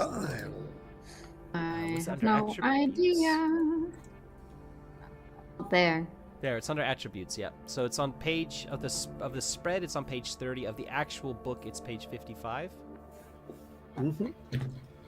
You 66. start. There's nowhere to record this on the actual thing yet. I forgot to put it in. Apologies. So we'll need to put style in. It's probably gonna be at the top next to augmentation limit, because I'll move augmentation limit down under the augments tab, and it'll probably be next to firewall then, where at the top of your sheet.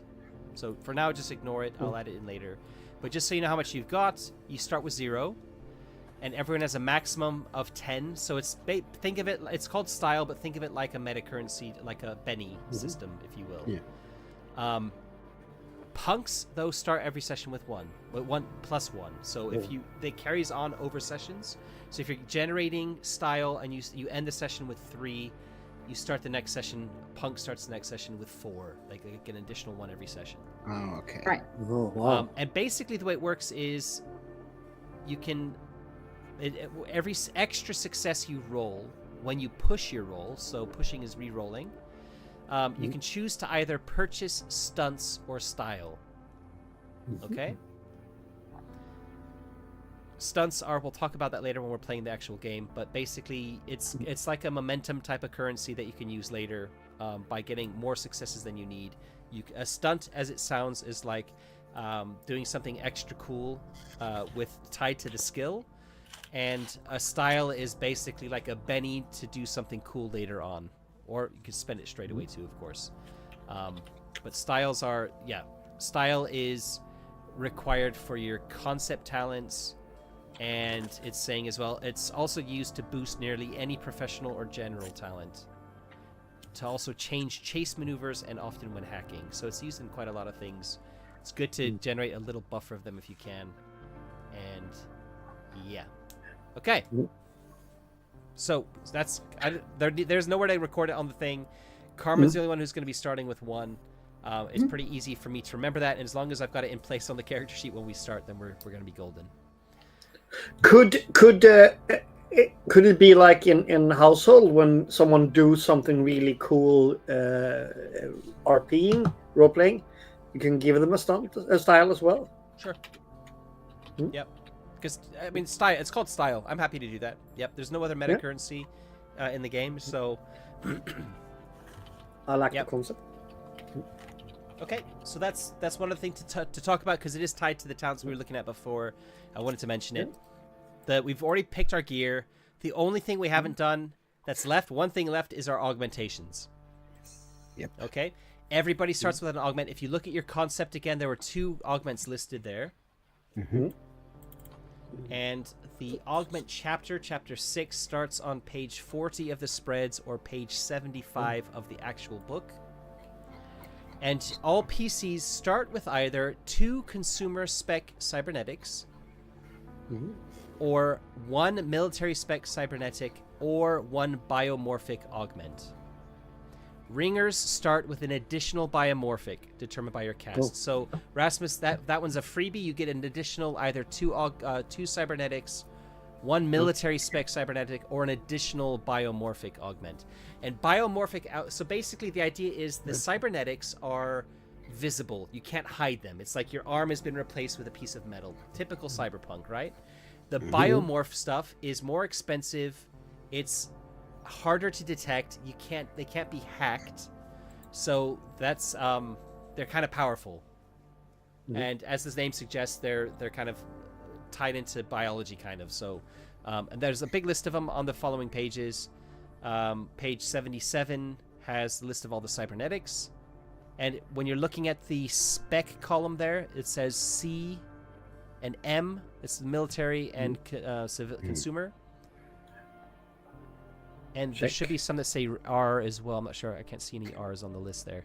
But anyway, that would be rare. So you can have two of the ones that say C, or you can have one military grade one with the ones that have an M on the spec column.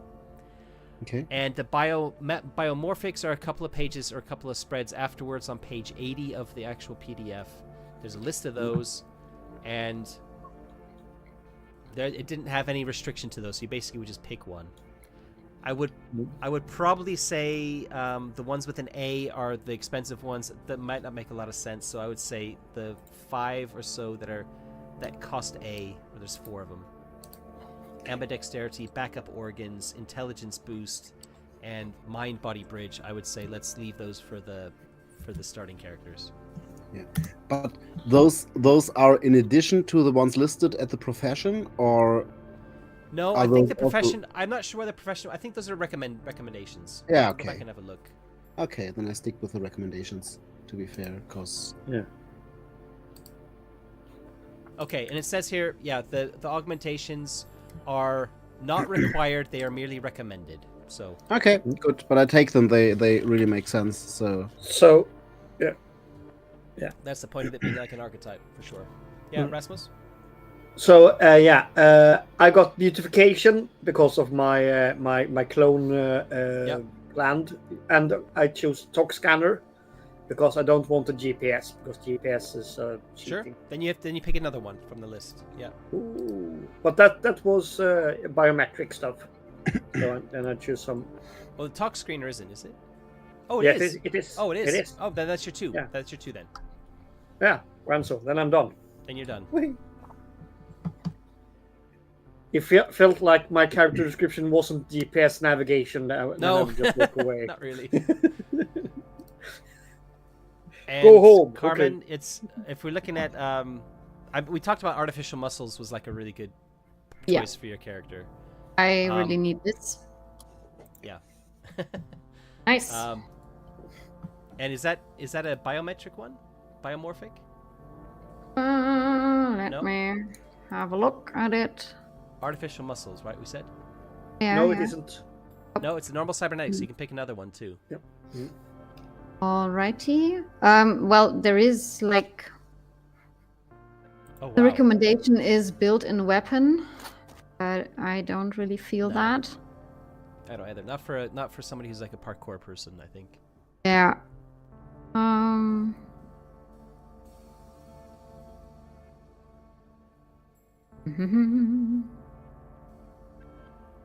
Oh, muscle memory suite. Oh, it's military. Sorry. Yeah. Yeah. Extra appendage. Oh no. I have another arm, which is absolutely nice. Oh yeah. Extra that's digits the could be quite dream. good to help you grab onto Yeah. things. If you have an Yeah. additional, if you have like an additional finger. Oh yeah, the 6-fingered person who killed my father. And also fine motor skills. Like, I mean, you're that could make sense.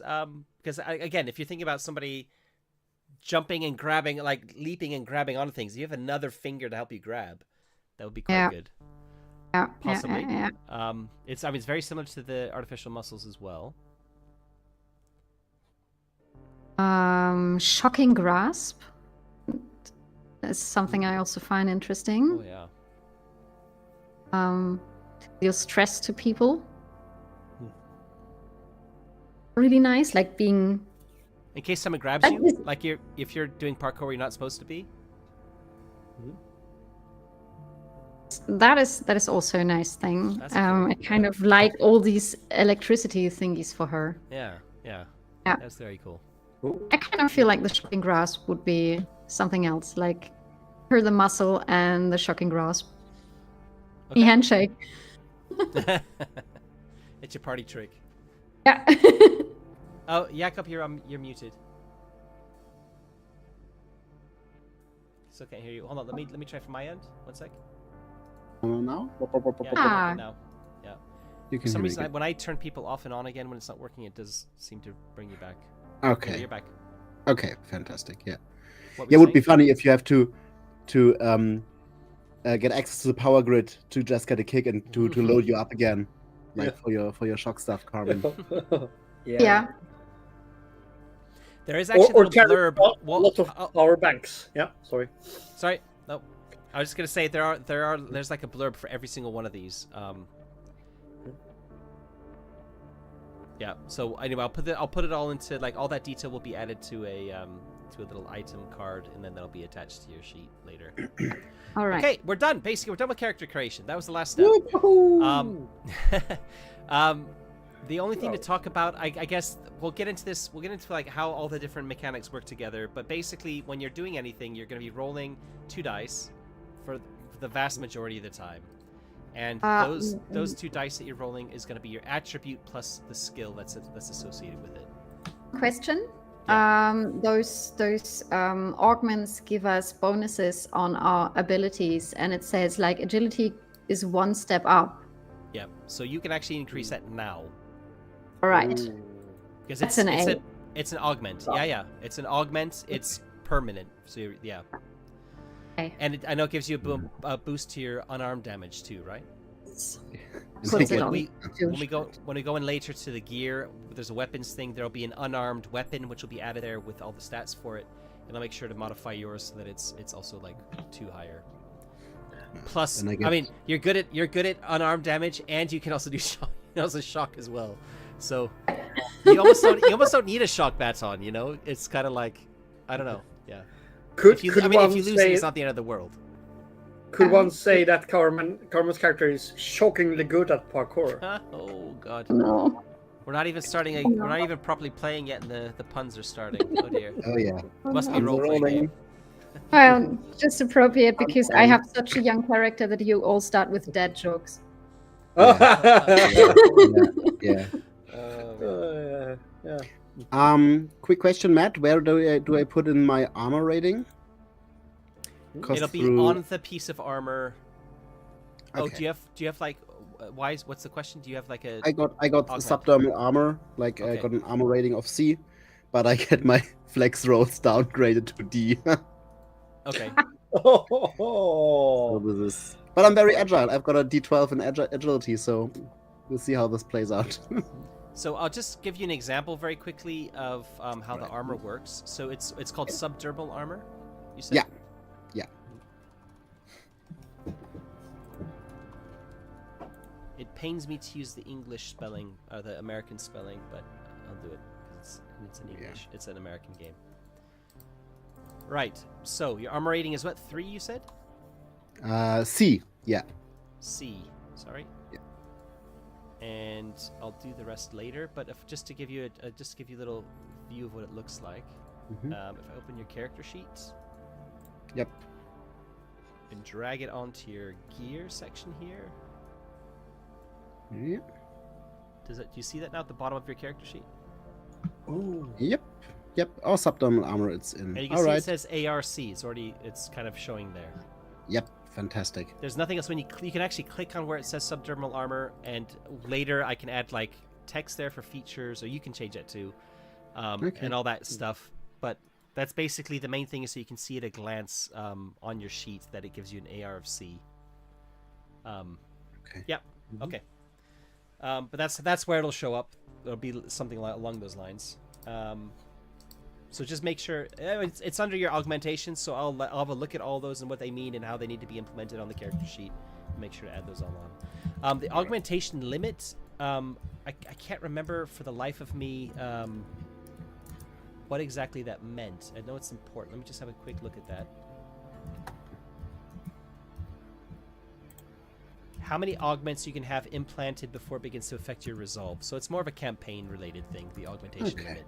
Cool. So what I might do is I might just remove the augmentation limit from the character sheet, so it's one less thing to look at, because you're all starting with maximum of 2 augments, and in this scenario, there's not going to be any chances for you to get any sort of body mods. And we're talking like the values are at least 6 for all of you anyway. So, okay. Yep. All right. So let's do a little bit of world building. All right. I guess from my perspective, the question is, where is the city? What do you think about the city? In my head, I kind of like to try and keep it close to the source setting if we can, but if we want to go a little bit further out, is it like on a terraformed moon or planet somewhere? Is it a city on the actual on Earth still, or like on the moon? Where is the city? What do you think about it? I'd like an atmosphere that somehow influences the day-to-day experience. It doesn't have to be a great impact, but even if it's just, I don't know, greenish light flooding the streets due to some atmospheric interferences or something like that, that would be cool. Or mist coming up each morning or each noon. I don't know, something like that. That gives it a little bit more specialness. Okay. But yeah, my classical when you said it now, Matt, my brain said it was somewhere in Southern Africa or perhaps Madagascar. But then you said a moon or artificial planet or stuff like that, and that also sounds really cool. But yeah, And Carmen, I don't know how much. Well, yeah. I'd put it on a little moon. Okay. Not really a large one, kind of not a big planety thing. And to implement all those little weather stuff that Jacob said from getting twisting a bit faster. There's an interesting thing we could go with that, because Jupiter's got a lot of moons, right? Ooh. And Jupiter, if you're a moon orbiting Jupiter's a pretty funky thing that's going to be filling the sky, isn't it? With all sorts of funny colors and stuff like that. So that could be an interesting thing, where you got this sort of like psychedelic gas giant reflected lights when the sun is shining on the planet at the right time. And it's probably nighttime a lot of the time too, because it's orbiting a massive planet, right?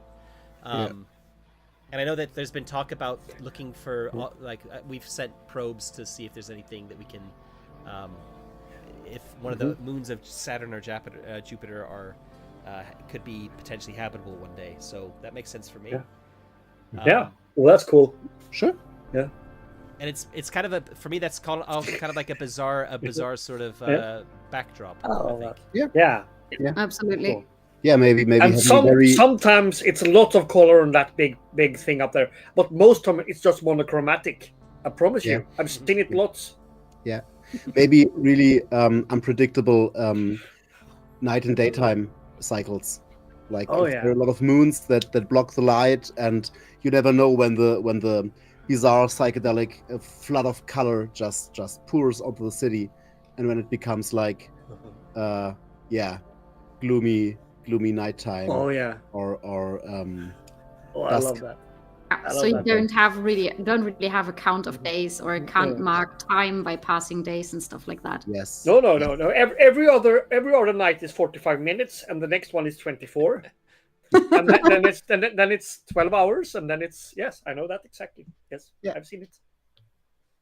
So in my head, it's like there's an official like the city would have had like an official day a number, like how long a day lasted based on a revolution around Jupiter, but that's completely fucked up all the time because of other things crossing over, and it's like, oh, it's meant to be daytime right now, but there's another eclipse. There's another lunar eclipse. And the sun's further away than it is from Earth, so the sun's smaller in the sky as well. So maybe when it is daytime, it's not as bright as it is on Earth. Oh, that means it would be really cold as well, right? Yeah. As long as we're not below. It's been terraformed, which makes me think that potentially this is what we need to talk about, right? Is it cold? But in my head, because it's been terraformed and it's a city, it means that they've cracked. Like, you should be able to go walk around without like being able to breathe. There Yeah. should be atmosphere. Yeah. It should be a temperature that humans can survive on without protective equipment. That said, maybe some of these bubbles of where reality is shifted means that that's not the case.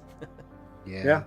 Also, if it's cold and there is like a frost everywhere, forming weird fractal patterns that are like a little bit too on the nose, too perfect, but too obviously perfect, with them little imperfections just shifting in, and you can't really lay your finger why this is weird and wrong. Yeah, Jacob, you're right, because every snow crystal is exactly the same.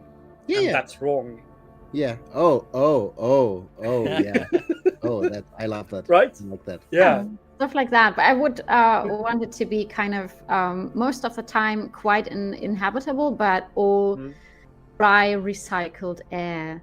Like you can really kind of taste it and have all of this environment. It's kind of sterile but also somehow leaves a weird taste on your tongue, and I just want this air to be really nice.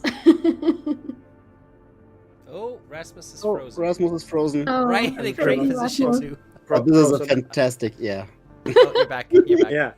And Back. Sorry, Rasmus, you froze. Sorry. You're back. Yeah. Could the city be or area be terraformed, but it's protected by some kind of force field bubble that is fluctuating, so it sometimes get a little bit warmer, or in parts get warmer, or so. Yeah, maybe. Yeah, because I mean, the bombs don't need to have. In my thinking, I've got to think about how it's been bombed. But the bombs for me wasn't like a wartime thing. It was like maybe some kind of experiment that went wrong. Okay. So it doesn't mean that like it was malicious and they were trying to render the moon to be completely uninhabitable. It's just something's happened to the city.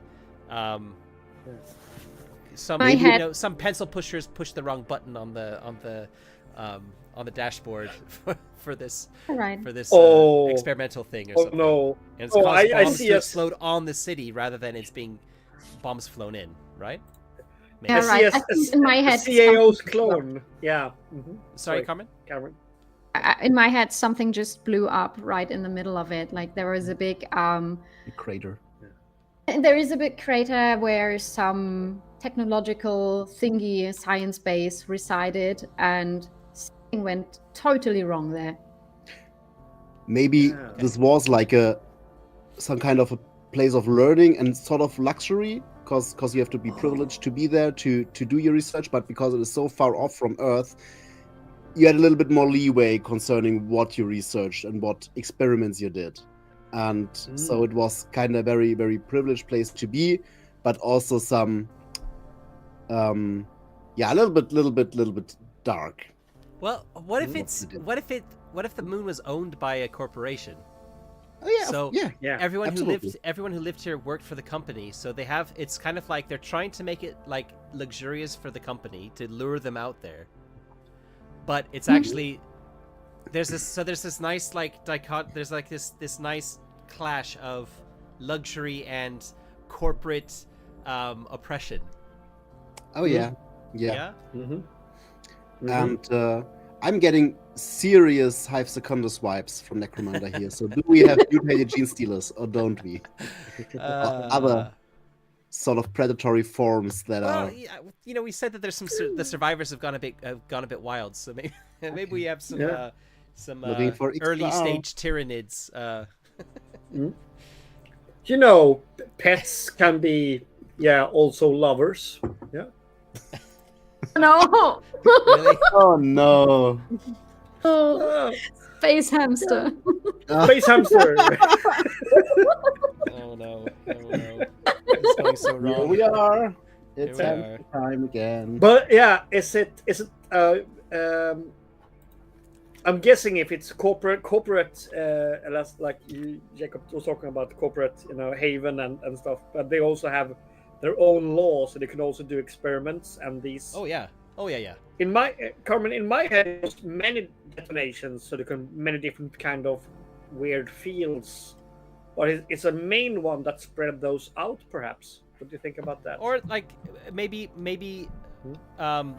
I mean, it definitely needs to have multiple places across the city that have kind of also detonated, but there can be like a ground zero where the biggest detonation was, for sure, which we can say is just for ease. It's kind of in the middle of the city. We could even say like the city is like spirals out of this main research hub in the middle, which is ground zero, where there's now a big crater, and kind of the city just kind of spreads out from it. Something along those lines. And it's, I don't know, I'm just trying to think, like, if a corporation wanted to build a city on a moon, terraform it and everything, it would probably have a kind of corporate feel to how it was laid out and everything, you know? They probably had whole committees for several years doing the planning of like what it's going to look like. So maybe it's even laid out in the logo of the corporation, right? Oh yeah. Oh, yeah. All right. And all the really high ups live in the dot over the eye or something like that. Yeah, and it's called the octagon, like not the pentagon, but the octagon is the center of it. Yeah. So the other thing I'm thinking Oh, about the is hexagon. Like everyone in Cyberpunk loves hex fields, so it's called the hexagon. Yes, it's canon now. Hexagon. The other thing I was thinking was to make from my own head to figure out how it's kind of working still. Because they're doing some kind of like dodgy research stuff, they probably have safe what are they called, fallbacks. Yeah, they have like fallbacks in place, so things like the recycled air is being generated somewhere else on the planet. So they might have these different plants that are handling the infrastructure needs that aren't in the middle of the city. In case something happens in the city, they have all these fail safes to make sure that things can still, like, people can still survive. So so maybe like multiple plants or industrial areas where the terraforming is still being carried out, which means recycled air, which means temperature regulation, the dome that's in place to prevent atmosphere from just escaping into space, things like that.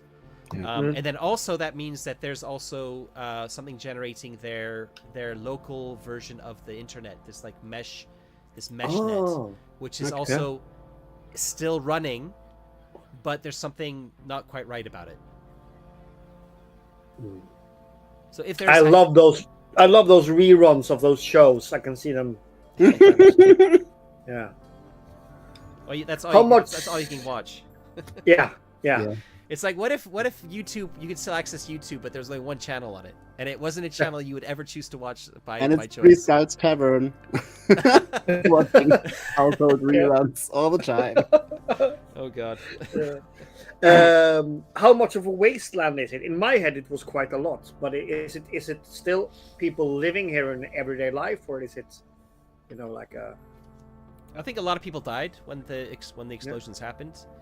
So I actually, in my head, it's a ruin. It's like a ruined post-apocalyptic city. But because it wasn't like radiation, whatever happened in the initial blast and stuff, a lot of people died. We need to decide like how far back it was. So how long has Rasmus been losing his mind? Are we talking like a decade, a year, a couple of years, a month? What do we want to Hey run man, with? what is time actually? It's Right. We're not asking you then. Do you remember the fall of the city, or did you wake that's up? important. Do I remember it, or am I a clone that have been woken by the blast? Okay.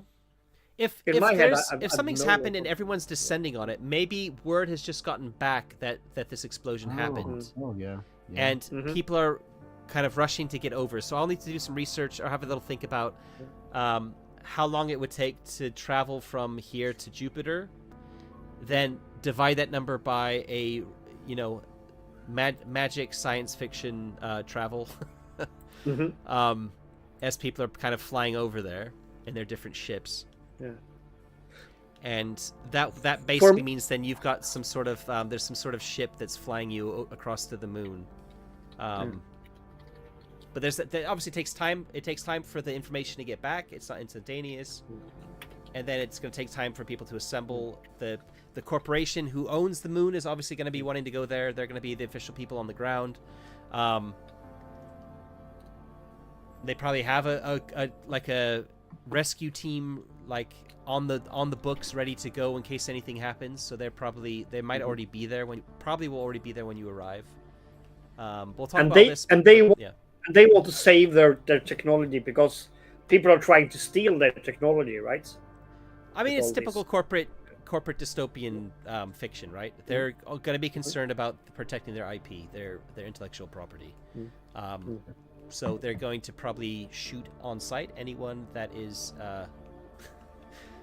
not aligned with them, trying to steal their tech, and they'll probably know where to go to. So maybe following them if you find them is probably a good idea. We can talk about that later, offline. But how does that sound? Or do we want to say that there was a period of time where maybe as part of the explosion, the communications grid went down, external communications grid, which means that it's taken time for people to realize that something went wrong and that it wasn't just it wasn't like a little hardware fault, and it's taken actually longer. Or maybe because of all this weird shit that's happened, there's been communications being sent back on a loop, saying everything's fine, everything's fine, everything's fine. Jakob, you're muted, I think.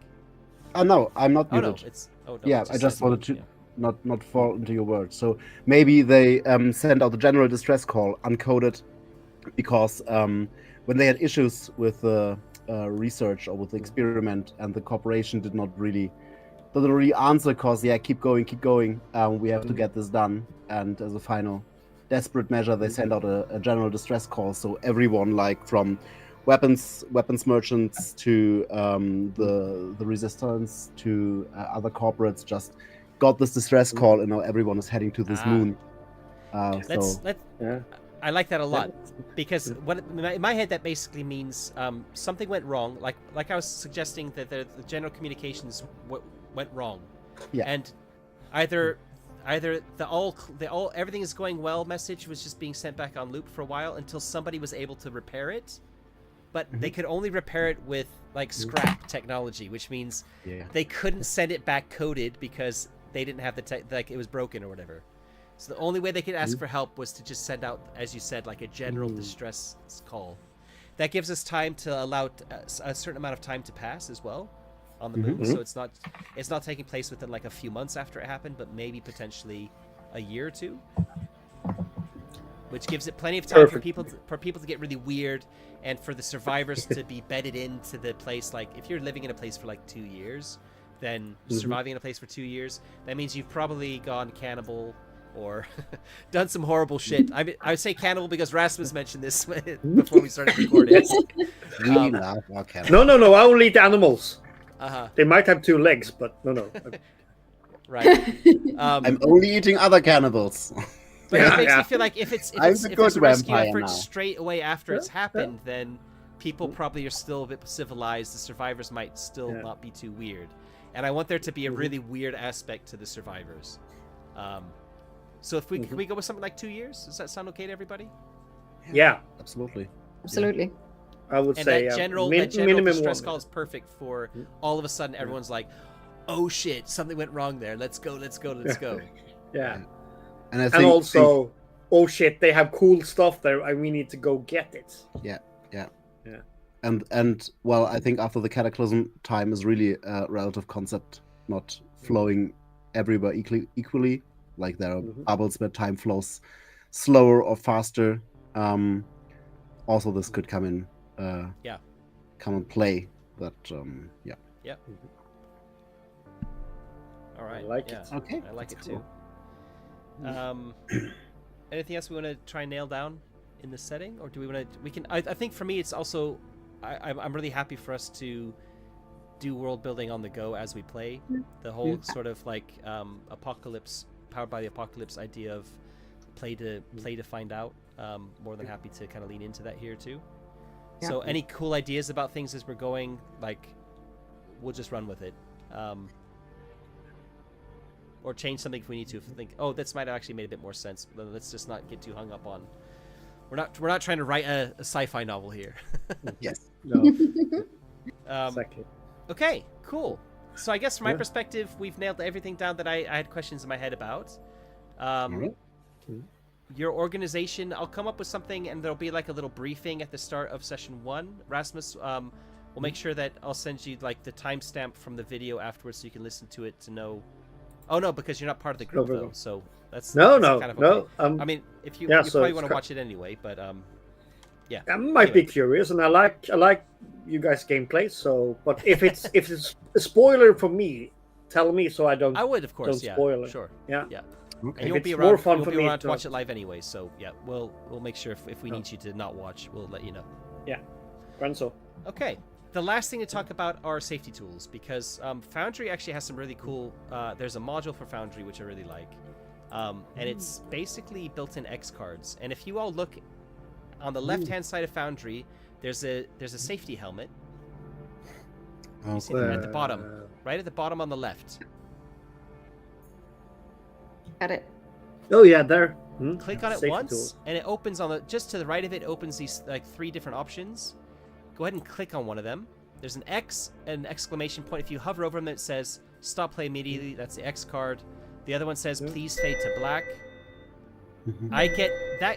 Those come up for everybody. I see them. I don't see who sent them. It's completely anonymous. Oh. Mhm. Yeah. So well, that's a really nice thing, that's which good. you just can't get with holding an X card up, because it's like, okay, I know who's held up the X card.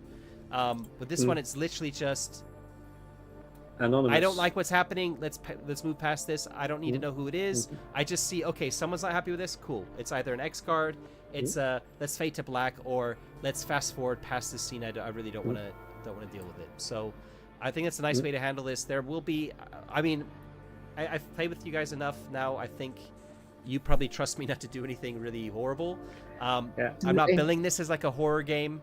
There will be some weird shit happening that might trigger something that I'm not aware of. But I'm not planning on going horrible. So trust you.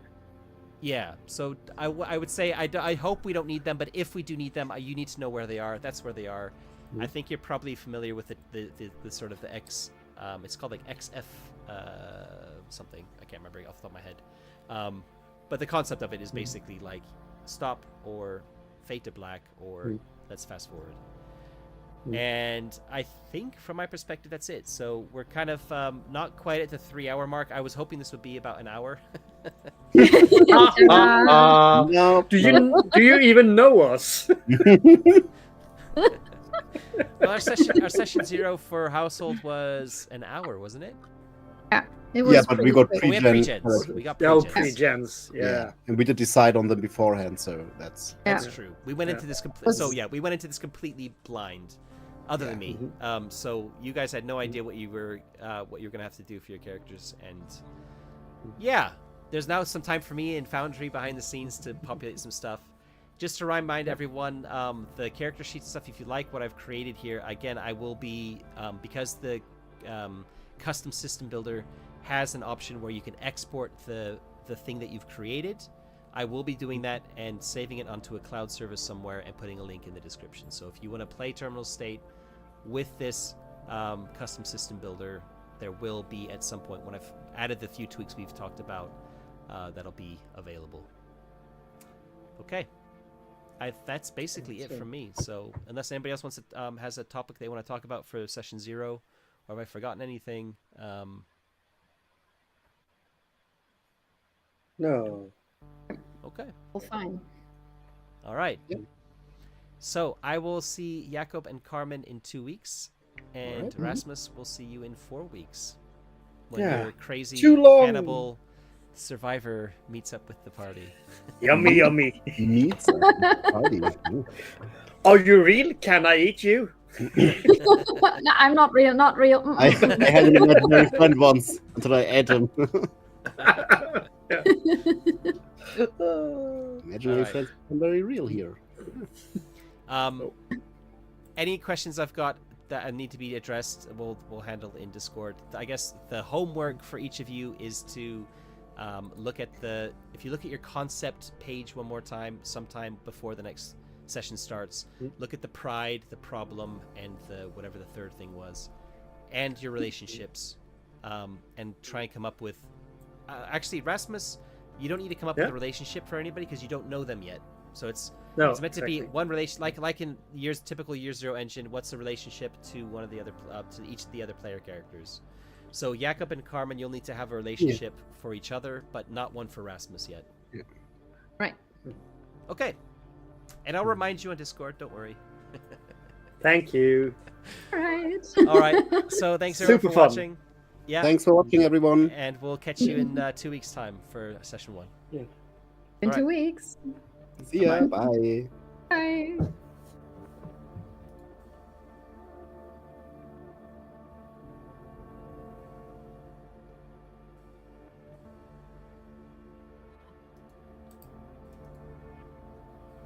Okay.